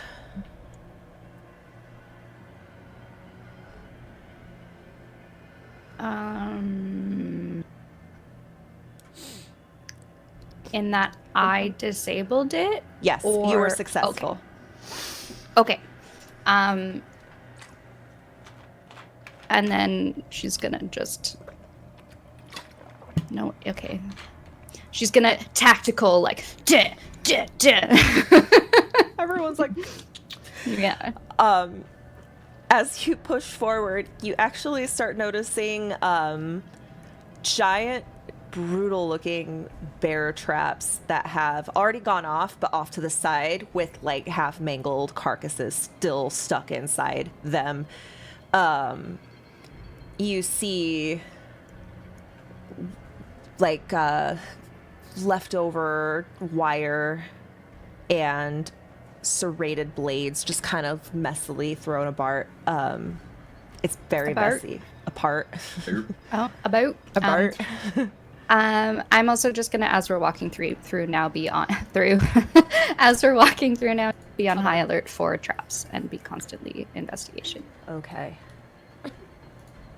As you do that, please make a perception check for me. Nat 20. Baby. You are being followed. Do I know by who?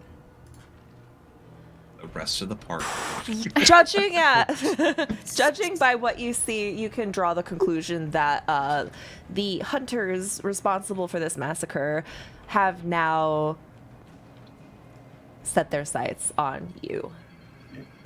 Okay. Okay.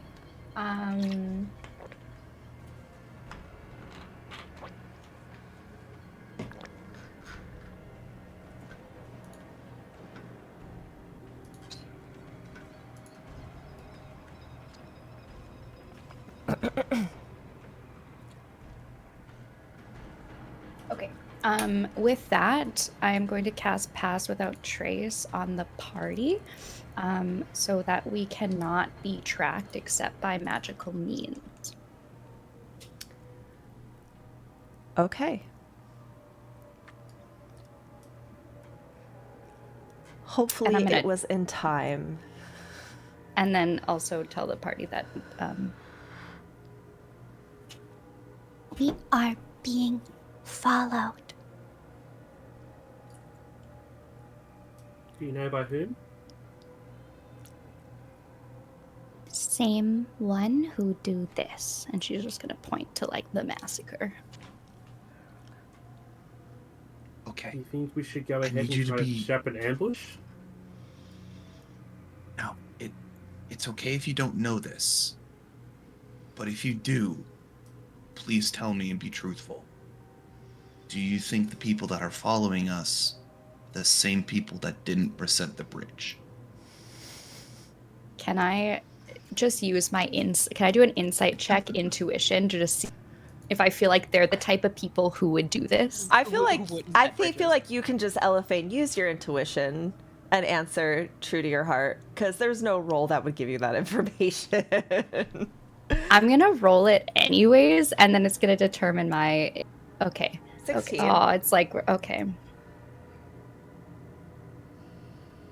Cora with conviction says yes. I agree with Yaslin. You should set up an ambush. Near's cracking his knuckles in his neck. Yeah, yeah. Cracking my neck is like I'm twisting it around 3 times. Crack it. And I'm like twisting it back around.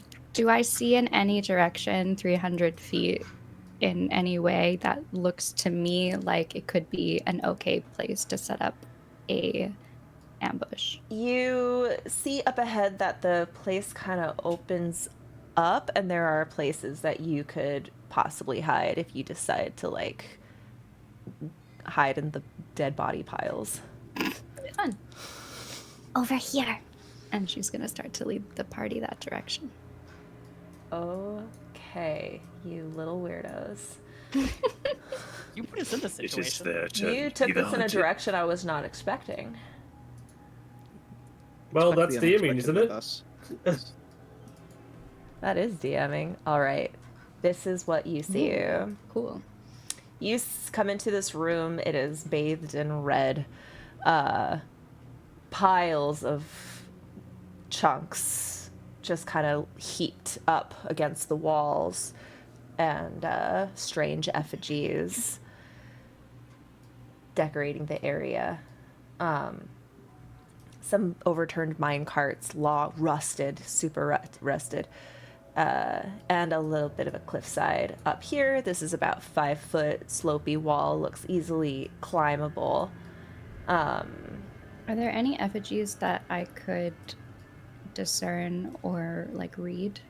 They remind you of the knoll rituals that you ran into a long time ago.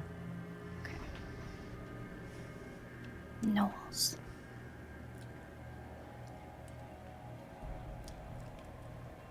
So what's the plan? Cora, you have a sense that whoever was behind you, there's only like one tunnel forward, Yeah. and whoever was behind you was not far behind you. Someone coming soon. Could hide. And she kind of like gestures, like she kind of drops her face a little, like in here, and she points at like the strewn bodies on the ground. Or I'm curious about this like kind of cliff up here. Yeah, that is like a little ledge that overlooks where you're at. It's about 5 feet high. And it doesn't have a throughput. It just seems to be like a little area up top. Cora's gonna climb up there, and that's where She's she's gonna Should hide on the follow top. as well. All right. Yaslin will direct Shieldred to try and blend in with the discarded mine carts and stuff like that. Look like it's dilapidated. nice. How close do people have to be to you to maintain their pass without a trace? 30 feet. Oh yeah, I'm going up with Cora too in that case. Here I come. Okay. I'm gonna move Cora. Boop. There's 2 of me. Oh, there is? Shoot. I'll get rid of that one. Mirror image Cora. Yeah. Oh my gosh. Okay. Yeah, I Where- would kind of be like at the edge as much as possible. With Okay. it still keeping me on. Like I want to be hidden if I crouch down. Yeah. But I want to give people an opportunity to still be kind of in my range. And Okay. And you do see this is like some chunks you can kind of like nestle in. It is not dark though. This place is dimly lit. Okay. Where are you putting Sheila? I think probably where it is. Just gonna stand there? That's right near the carts. Yeah. Okay. I love how Yaslin's just in the center, like she's the bait. Yaslin's just. Okay. Yaslin. She Here. wants to stay close to Cora. Well, you're all Where we standing. need to be. Hopefully. The sounds of paw prints start to pick up, heavy panting, the occasional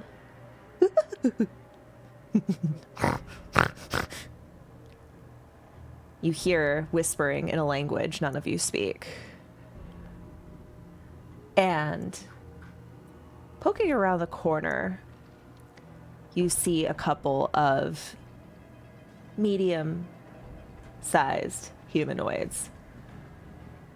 Gnolls, hunched over, smelling the ground, looking a little confused as they might have lost sight of who they were tracking, though they stop and they look up. And Yaslin is just standing there right in the middle of the train tracks. And they clutch their weapons as I pull them onto the... Is Yaslin not hiding? No, No. she's standing on the tracks. Just standing on the train tracks. She looks the most helpless out of all of us, so it makes sense. I know. And then Or she just intimidating fucking- as a drow. She just melts everyone's face off. So Yeah. Oh, you know what? Real quick, I need to change which map y'all is being shown on my thing, because y'all are seeing the DM map, and I don't want you to. That's fair. I was like, no, it's so pretty, please. No, I want you to see the regular map. It's so pretty, though. Oh, the blood everywhere. It's like such a beautiful hue. It's such a beautiful scarlet hue. Okay, there you go. Now you guys can see it. All right, let me see what I got.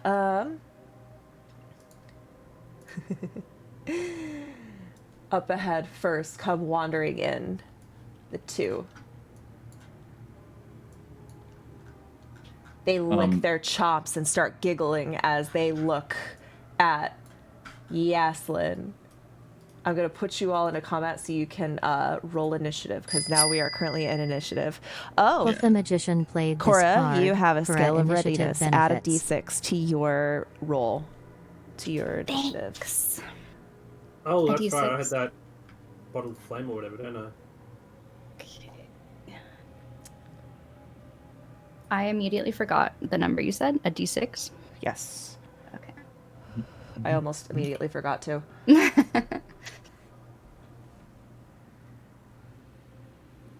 Cora's rolling a 34 casually. How is it every Everyone's time? like, wow, we're doing really well. And the Cora's just like, 34.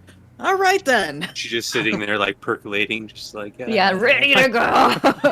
I'm gonna use my Get it on them. inspiration for this roll, unless it's a really low. Okay. Unless it's really high, I mean. Yeah.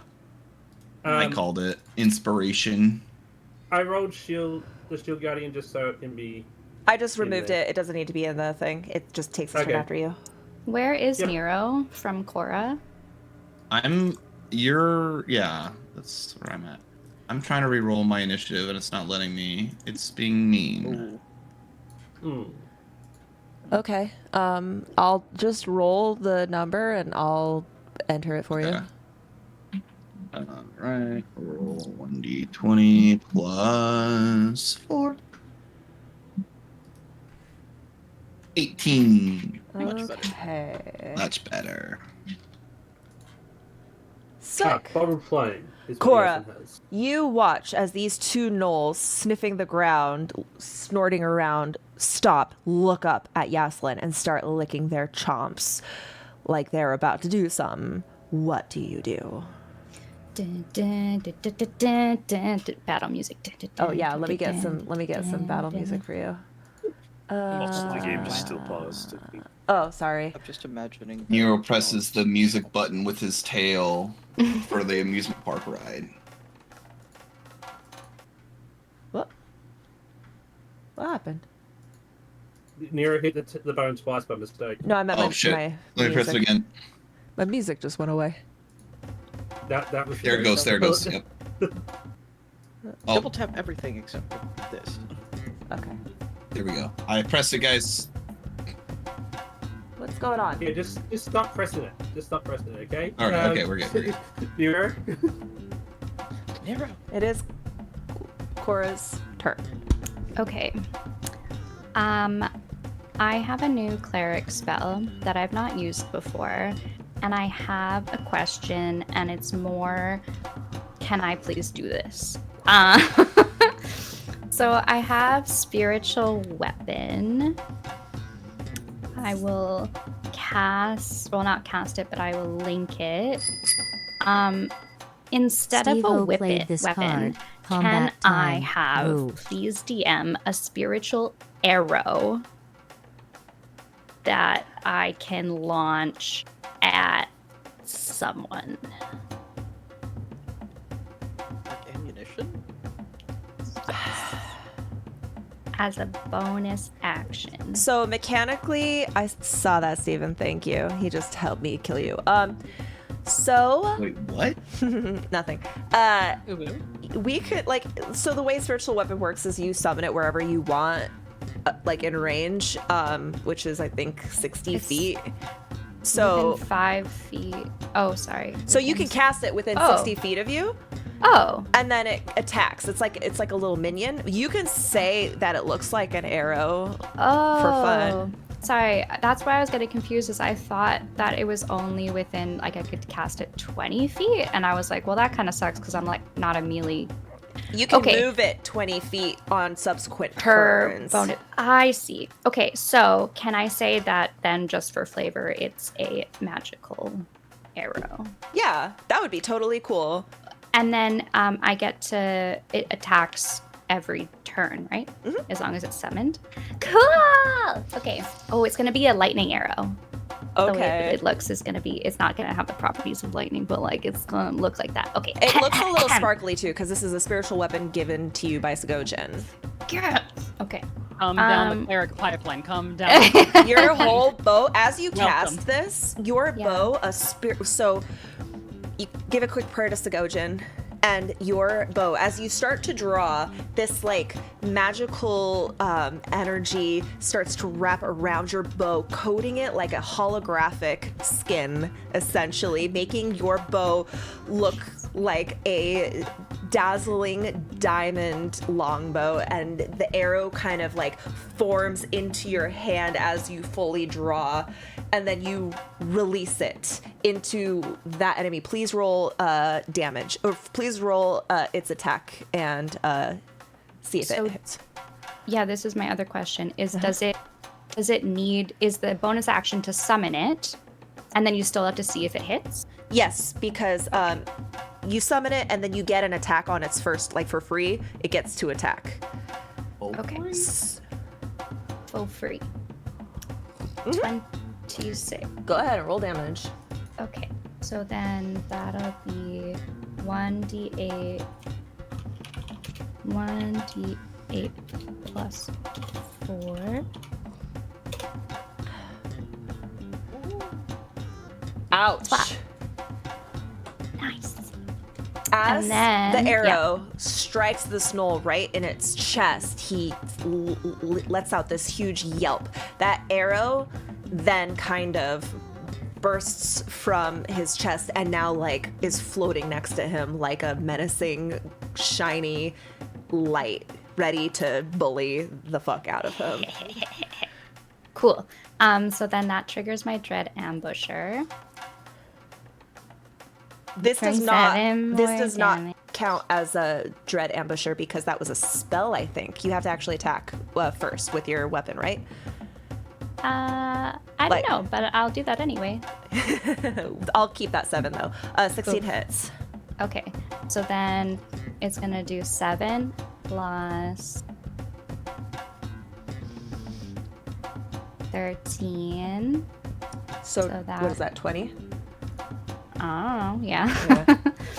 And then that was my first attack, and then I get 2 more attacks. As this arrow launches into him, he kind of flumps over in a yelp. His buddy looks down at him and looks back and is like, "Rrrr." Okay. That hits. Okay. Dragon Mother 13 damage. Ah! Ow! Are you still up? Yes. Okay. One more time. That hits. Cora just kills everything before anyone has a chance to react. Typical, just Cora things. 13 again. Thank you. Dang. Thank you, Sagojin, for these rolls. As the arrows strike into it, he bares his teeth and growls, reaches into... Do you have any other anything else to do in your turn? I'm gonna use my movement to hide after. To just duck down. Not Okay. take the hide action, So but just to, like... you're going prone. Well... Ooh. Are you Mechanically, no, but Okay. for story reasons, yeah. As this knoll gets just... tsh, tsh, he reaches into his satchel and throws something. It bounces, boop, boop, boop, and then rolls right here. And I'm gonna need something from y'all. Oh, great. I am gonna need a dex save from Yaslin, Cora, Kothar, and Sheila. Oh, Sheila's really good at dexterity, so that should be fun. How does it work in combat, Kothar? Can we cast guidance on ourselves or no? No. Okay. It's an action, so Okay. I'm gonna use one of my inspirations to reroll. okay.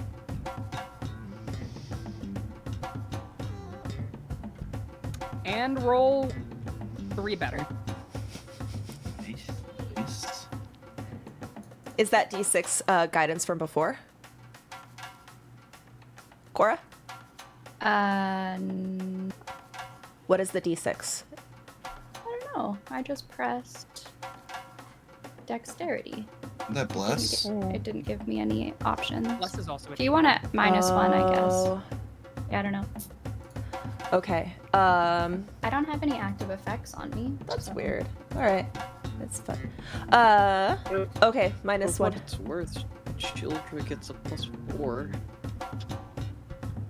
What? Just only Shieldra though, because she's within it's within 10 feet of me. Wait, who gets... Oh. The Sheila? the Shield Guardian. Oh, yeah. Did you roll for the Shield I- Guardian? Yeah, 16. Yes. Yeah. Sorry, Okay. I don't know why I want to call them Shieldra, which is not the name. I've picked Te- a couple of Teardra? different versions. so- Teardra? Sheila, Shersha, Sheila.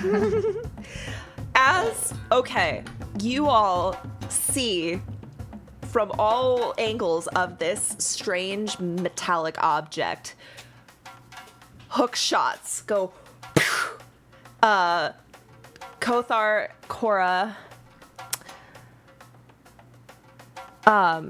Wait. Ooh. Cora, you duck just in time because you were crouching. Sheila, it just kind of like chinks off of Sheila's armor. Kothar, this thing cuts right into your leg, and yanks you. And this happens to you too, Yaslin. Yanks you. So you're saying I failed the saving throw? Yes. Because then she'll use Favor of the Gods. Okay. It's specifically activated when you fail. Okay. Go ahead.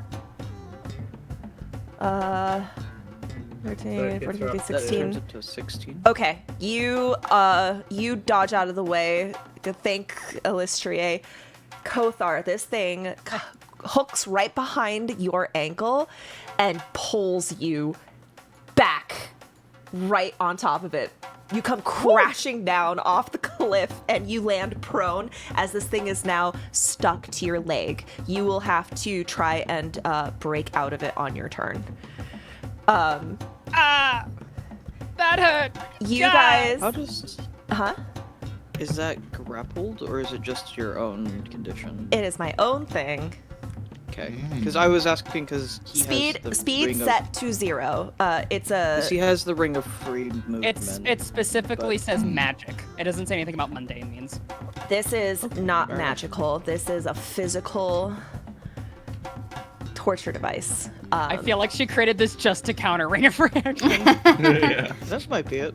Also, not check it. super important, but do I need like a token to be able to potentially move my Spiritual weapon. I have My a token spiritual for you, weapon? actually. Okay, cool. Let me get that real quick.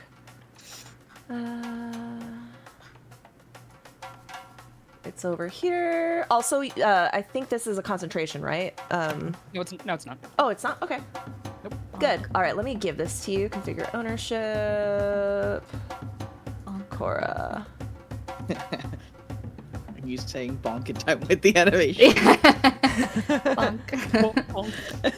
Okay, yes, Lynn, it is your turn. You hear the sounds of howling and yipping coming from down the tunnel. They have not arrived yet, but you know more are coming. So Yasmin's gonna look over at the Knowles and said, "Oh, did you want to see more?" And she's gonna cast Mirror Image. Ooh.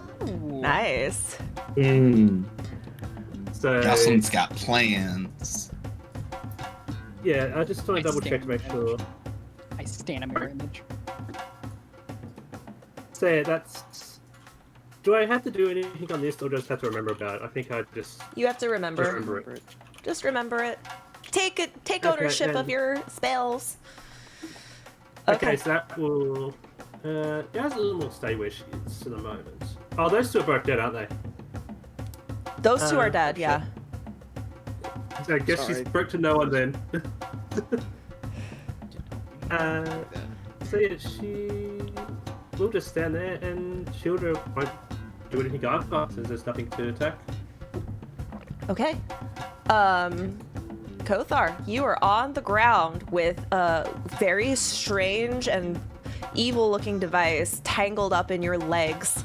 In order to break free, you are able to make a strength save at the end of your turn. You can still use your turn, you just currently have a speed of 0 as you're on your, kind of like on the ground, like, oh. Can I like use And my action to others- give me advantage or something? Sure. Could Okay, others try I'm- and get him out? Hmm? Could others try to get him out? No, this is a strength saved at the end of the turn. Okay, I'm gonna use my action to give me advantage, as Go. I'm just trying to pry this thing away. It's a strength save. Yes. Oh, I failed to roll with advantage. Roll again for your second. Good thing. Good Me. thing. You're able to, it's like spring loaded, and you're able to force the prongs down for you to get your leg out of the way. And as you let go, it goes, and then it snakes into this device and like kind of like latches back in.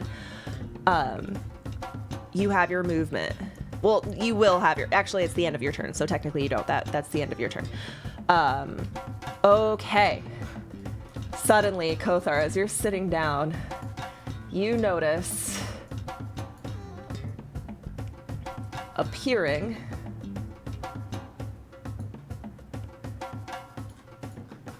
Oh, that's lovely. much larger and more scary. Knowles, let me make them fit on the thing. Actually, this guy's supposed to be on the front. Hold on. Setting up my minis, guys. I don't call that a mini. Max. Maxis. Gosh. Why He's can't like I on select top of them? me. I know, this is like...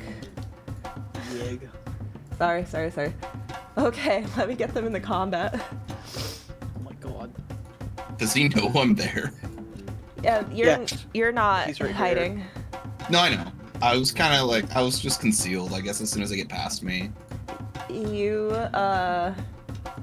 yeah, you're not concealed anymore. Gotcha. Let me get them in the initiative.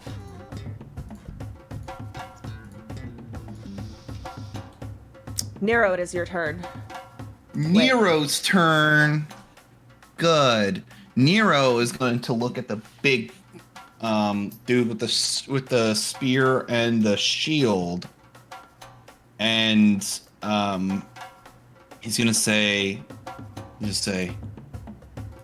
"Who was it?" With no context. Just to see what the guys does he like say anything back or like Well- react to it at all? What language did you say it in? Common. It does not react. It just goes.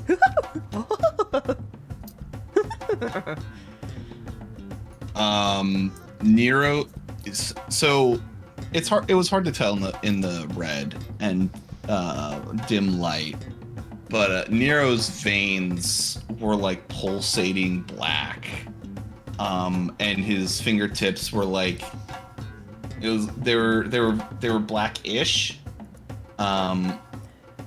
But now that he sees the culprits fully in front of him, he can no longer suppress this energy that he's been holding out inside. He's gonna rage. He's gonna fully rage. His hands almost look like they put on gloves. They turn so black. And you just see like the like veins popping out up and into his shoulders as this happens to him. And he's going to do an unarmed strike at the first person he sees. Okay. And I'm assuming they're not surprised, so this isn't... No. Okay. A 19 does hit. This massive knoll, by the way. You have never seen a knoll this big in your entire life. Perfect. It is just coming in there, stomping. Yeah, so that's 10. That is with rage. Cool. So I'm going to add my Divine Fury onto that. Right.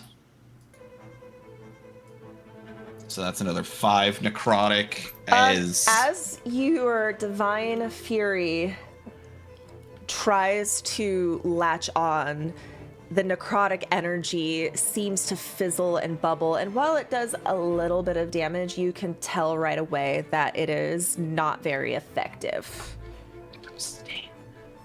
Guardian Tech told the dead.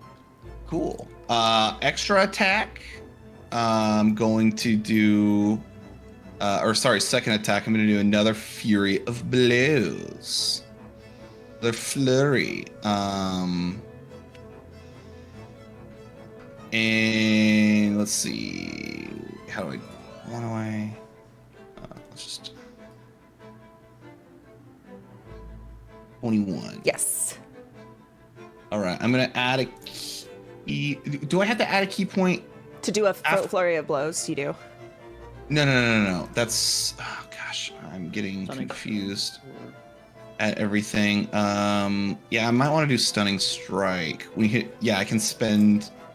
It's after I hit with a melee weapon attack. Okay, cool. Yeah, I want to use a key point to do just that. Okay. Please link it. I will do Stunning Strike and link it right here. Right. And then I will put the damage in for Unarmed Strike as well. I can't do Fury of Blows because I bonus action Raged. Gotcha. This turn. Okay. So, and it has to make a saving throw? Yeah. DC 14 Constitution saving throw, and Nero, to articulate this, Nero like slithers up his body and basically punches him in the throat. Wow. My hand breaks. Your hand, you go to stun him in a spot that you know typically stuns people, and as you punch through, you realize that this null just happens to have that one special spot protected, and it absorbs the blow. It takes the damage as his body is racked by your punch, but he resists your attempt to stun him with an excellent nat 20. That's my turn. Okay. It is the vicious Knoll's turn. They're like up on top of each other. This is a little rough. I'm gonna try to like spread them out a little bit. So 1, 2, 3, 4. Got him in a vacuum. Got him in a choke point. Get him. 6. He runs ahead. He gets about that far. He sees Kothar kind of like dusting himself off, and is going to cast a spell. Any reactions? This is your opportunity. No? Okay. The floor is closed for reactions. Shit. You get next time. I use deflect missiles.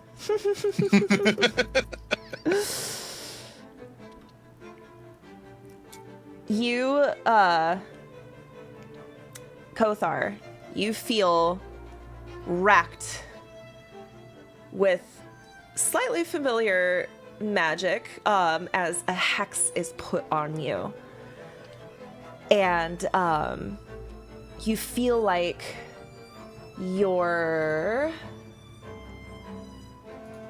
let me pick real quick. You feel like you feel sluggish and heavy, like you are going to have disadvantage on dexterity saving throws as long as this hex lingers. It then points at you with its longbow. Hi, I'm muted. Oh god, I've been muted this entire time. Question. Oh, sorry. Yeah, go ahead. Are you changing how Hex works for this encounter? Because Hex has disadvantage on ability checks, not saving throws. Oh, I thought. So, it like, was if you were to saving Hex my throws. dexterity, I would have disadvantage on acrobatics checks. Or if you were to Hex my strength, I would have disadvantage on athletics checks. Gotcha. Or if you were to Hex my wisdom, I'd have disadvantage on dispel magic checks. Perceptions on dispel magic checks. Yeah, Gotcha. because I'm a wisdom-based caster. Gotcha. Okay. It still chooses dex, but thank you for fixing that for me.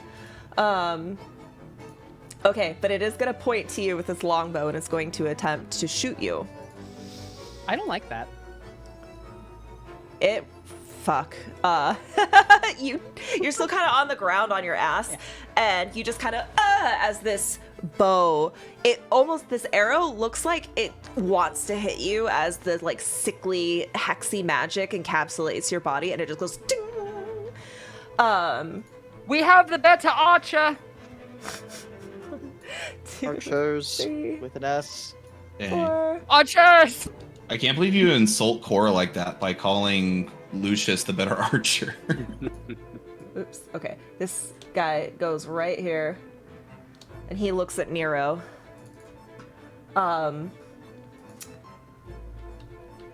Nero looks back. Was it you? This creature, this knoll that is so big, raises its claw. How tall is he? It's a large creature, so maybe what is large? Like maybe 8 or 9 feet tall? Okay. Nero... Up to 10 feet tall, I guess? Nero, like, sits up on his tail to get exactly the same height as him. Oh, do you? Yes. Oh, that just makes it easier. He's gonna swipe. Do what you want to do. His claws suddenly grow. Hair like starts like growing even thicker and more wild and mangy. The claws extract out of its fingertips, and it is going to use primal savagery to slash you. Question. Yes. Are they large or are they huge? The middle one is huge. The others are large, Okay. I think. So fun thing, I do have the Cloak of Displacement. It has disadvantage on attack rolls against me. So it is flanking you, Flanking. which means that Okay, so it's you- canceled out. Yes. Anything else that I need Gotcha. to know? That does hit, and that means that on the next turn, the property is suppressed. So on the Gotcha. next turn, it will have advantage. Okay. Or the next thing that hits me will. Okay. Yeah. Please take. Wow, a 2d10, I roll a 5. Please take 5 acid damage as it glazes you. It gets a little cut. It burns your chest so much, but because you like raised high enough, you kind of confused it where your vital organs are, and yeah, you only take 5 acid damage. You see some of the sparkles fade from my smoky eyes. It's a temporary. Some of the glitter, yeah. Yeah, it was all Excellent. temporary HP that it got. Okay, we're gonna, guys, My mascara can starts we to make it run. to the bottom of the initiative before calling it for the night? Because I know we just hit 8 o'clock. Are you guys okay with taking it? We've got Nakul, another Knoll, Lucius, another Knoll. So that's 3 turns. We good? Elephant, are you good? Okay. Nakul, it's your turn. I'll need to write down something. Okay.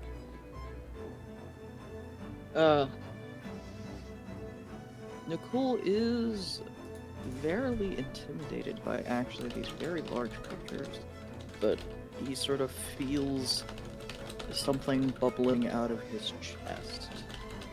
He is going to let out a roar, a very draconic roar, and use his feature for Dragon Fear. Ooh.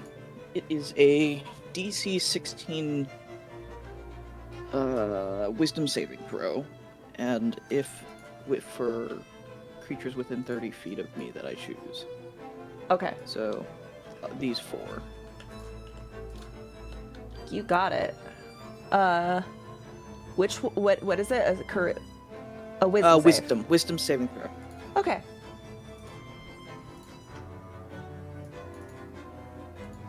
That one fails.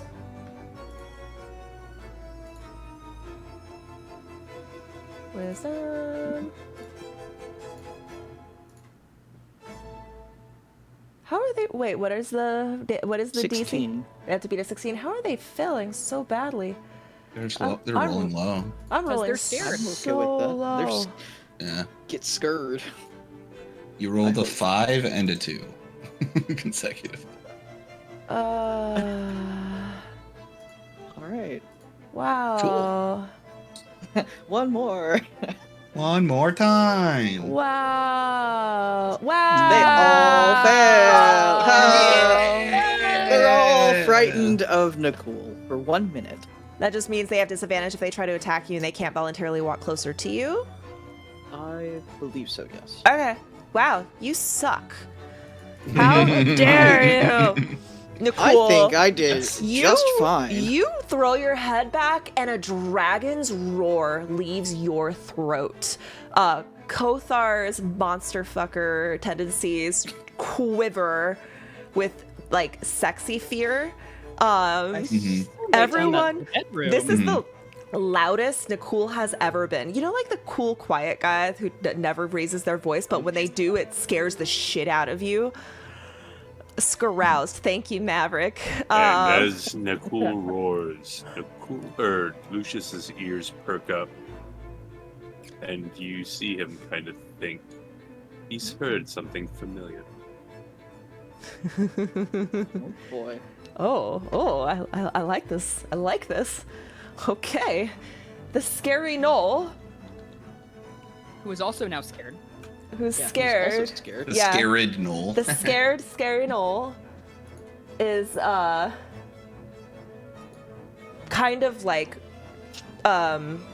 taken aback and is going to beat his spear on the ground and kind of like heckle, chuckle. His eyes burn with crimson, and you notice that the crimson kind of feeds to all of the other gnolls around him. And he is going to incite rampage. Which means this gnoll uses its reaction to attack Nero with Reaction. with his glaive. Okay. Interesting. Does a That 24 hits. hit? Okay. Yep. That'll do it. Please take 17 slashing halved. Halved. So, okay. So Scarlet, Yeah. frightened has disadvantage on all ability checks and all attack rolls while the source of fear is within his line of sight. All attack rolls. All attack rolls. Okay. Also, you skipped my movement and my bonus action. I am so sorry. That is. Okay. Oh my gosh. Let's go. Okay. Yeah, let's let's go back to your turn. Oh That is no. okay. I'm an asshole. No, it's okay. Nicole is going to very pointedly walk in front of the rest of them and just plant himself right there. Okay. And just like hands on his shield and his quarterstaff and just sort of dare them to come towards him. All right. I cast a message on Nicole, and he just hears like eyebrow waggles. How do Yes, I hear the eyebrow waggle. You That's hear the eyebrow sound of waggles. eyebrow waggles. Okay. That is. They're moving in like rippling waves, which I can't do IRL, but just like, Whatever in your brain that sounds like to you, that's what you hear. yeah. Got it. Like All a right. car squeegee against a window. Nero, does a 19 hit you? Yes. Okay, so you, even though it had disadvantage, No matter what, it would hit you you. got it. Yeah. Okay. Excellent. So that's 17 halved to. I'm gonna say. Wait, if It's if 8, it's right? not, Yeah. wait, wouldn't it now have disadvantage, not advantage? Because it's never mind. It's still flank. It's still flank. I was thinking that because Yeah. Nicole It's moved, fine. but yeah, I was just don't worry. This gnoll sees you, Nicole, but it's terrified of you, and it's going to. But the rampage. Pushes it to attack him. Yeah. Wait. Hold on. Okay, I was gonna see if this gave me any fear shit, but it does not. It is still susceptible to your scary dragon breath, your scary dragon roar. It's gonna attack you with disadvantage. $20? Nope. It goes for you, but it falters, and you just like an anime guy, ting, backhanded out of the way.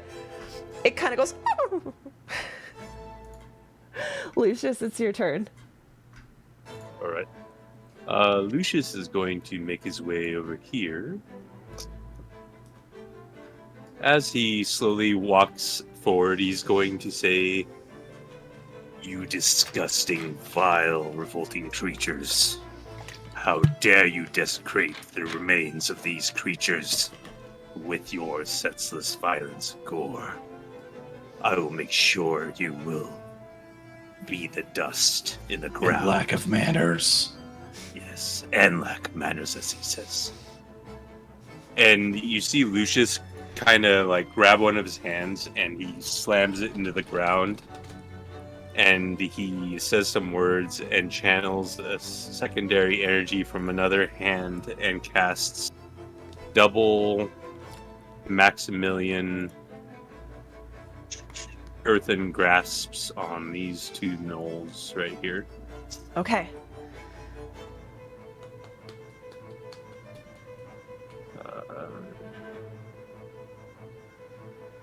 Okay, let me see how this works. This actually cause a hand to crush, make a strength save. It takes bludgeoning on a failed or half as much as a successful. Oh wait, I have to make it. Okay, strength save. So those two will make strength saves real quick. It says DC 13, but when I like change it in my character sheet, it says 15. So I don't know. It should be based on your save. What is your save, DC? Spellcasting DC for strength is 15. It's not. It doesn't matter what the actual ability score is. It's just you have a DC based on your character. Okay. Wait, what is it? It's set to wisdom DC 13, but if I do a drop down and select strength, it says DC 15. It's not based on your strength. It should be it's based just- on your spell save, not strength. So Got it. make the drop down say. Okay, so it has to be. What is your 13. wisdom? Okay, 13. Gotcha. That guy saves. And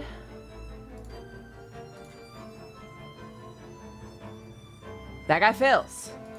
All right. So I would like 2d6 damage. Let me go ahead and roll that Crush him. damage. Oh. It howls as a hand of earth comes right beneath its feet. The one dips out of the way. This clasps his ankles and he screams as it squeezes, bone breaking. And it looks up at you with hateful fury. Lucius is going to look at him and go, now the hunters have become the hunted. And he's going to turn around and disappear using Hidden Step. Okay. Where are you going? Not here. Boop. Gotcha. All right.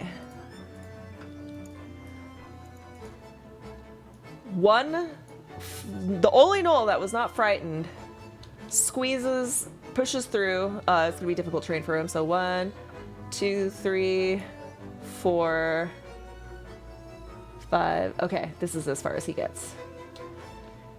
And he's gonna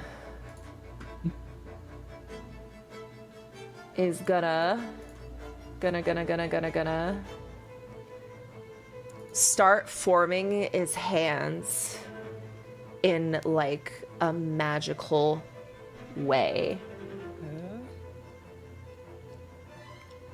Would anyone like to react?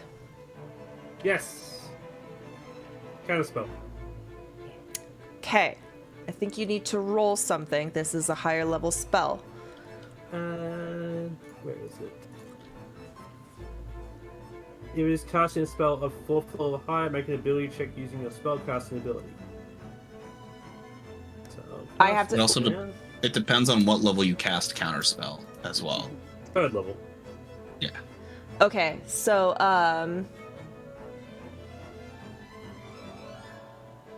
so I have to beat a 13. I think the DC equals. Do I make an Counterspell ability is check or does that? You make it. Oh. make One it. counterspelling. You makes sense. okay, roll. Yeah. Roll your charisma. Right.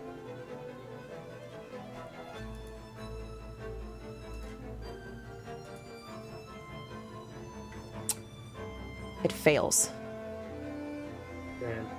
Damn. Isn't my. Never mind. Okay, yeah.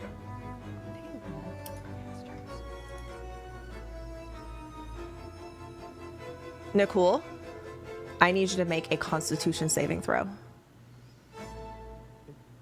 As black energy starts welling up in the hand of this monster.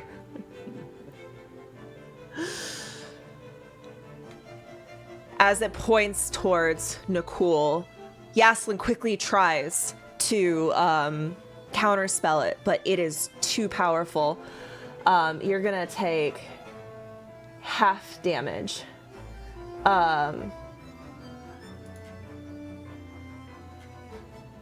Jesus Christ. So you're gonna It's only take half. 26 necrotic damage.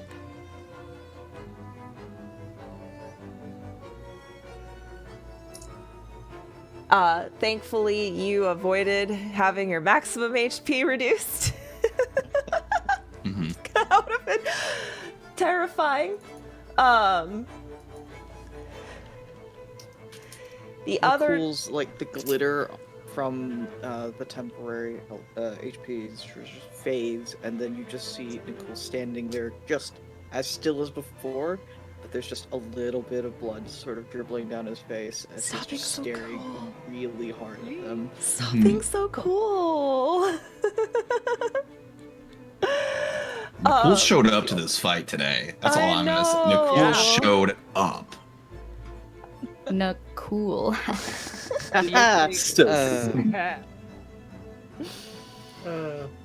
Nicole can be cool, but I'm not cool. You are so cool. What do you mean? No. Anyway, What do you mean? The frightened Rabid Knoll glares at Nicole angrily, and it too begins to cast a spell. Its hands physically shaking. Does anybody have any reactions? I'm just Cry. checking to see how many spell slots I've got. You've already used your reaction this you've turn. already used your reaction. Oh, good so- point. Yep. I've been learning your guys' tricks. I need a, let me make sure I'm getting this correctly so I don't make a fool of myself. My trick is called forgetfulness. I can use slow fall As your reaction. as my reaction. Yeah. Nice. Slow Yeah, falls yeah. to the ground, starts breakdancing. Well, Cora right now is attempting to go prone as flavoring for her turn. So maybe I just cast it on her. Let's Make sure she doesn't see. go prone. I'm just trying to make sure I'm understanding how this spell works before I reveal it. Oh, joy. It'll be fine. I might be misunderstanding this, but I'm gonna try it anyway. It's gonna try to cast Crown of Madness on you, Nicole. Oh, lovely. Okay. You can do that, indeed. What I'm trying to understand is, do I have control over your movement? Because it's like worded in a weird way. I could force you to make a melee attack, but it says before moving on each of its turns, so I'm not sure if that. But you're charmed, so I don't know what that means. I just want to control you, okay? Hey, that's my job. That's all. Yes. I'm your own husband. Mm. Don't steal. You do realize that last time one of us got controlled, someone got knocked unconscious. It'll be fine. Make a wisdom save. No And Yasmin concerns. did. Wow! You see instead of a crown, it actually looks like a ghostly head of Yanagu slowly start to like descend on your head. You feel needles jutting into your mind. You are able to pull yourself out of it and shake it off. Kind of terrified of what almost just happened, because you've lost control and autonomy before, and it angers you.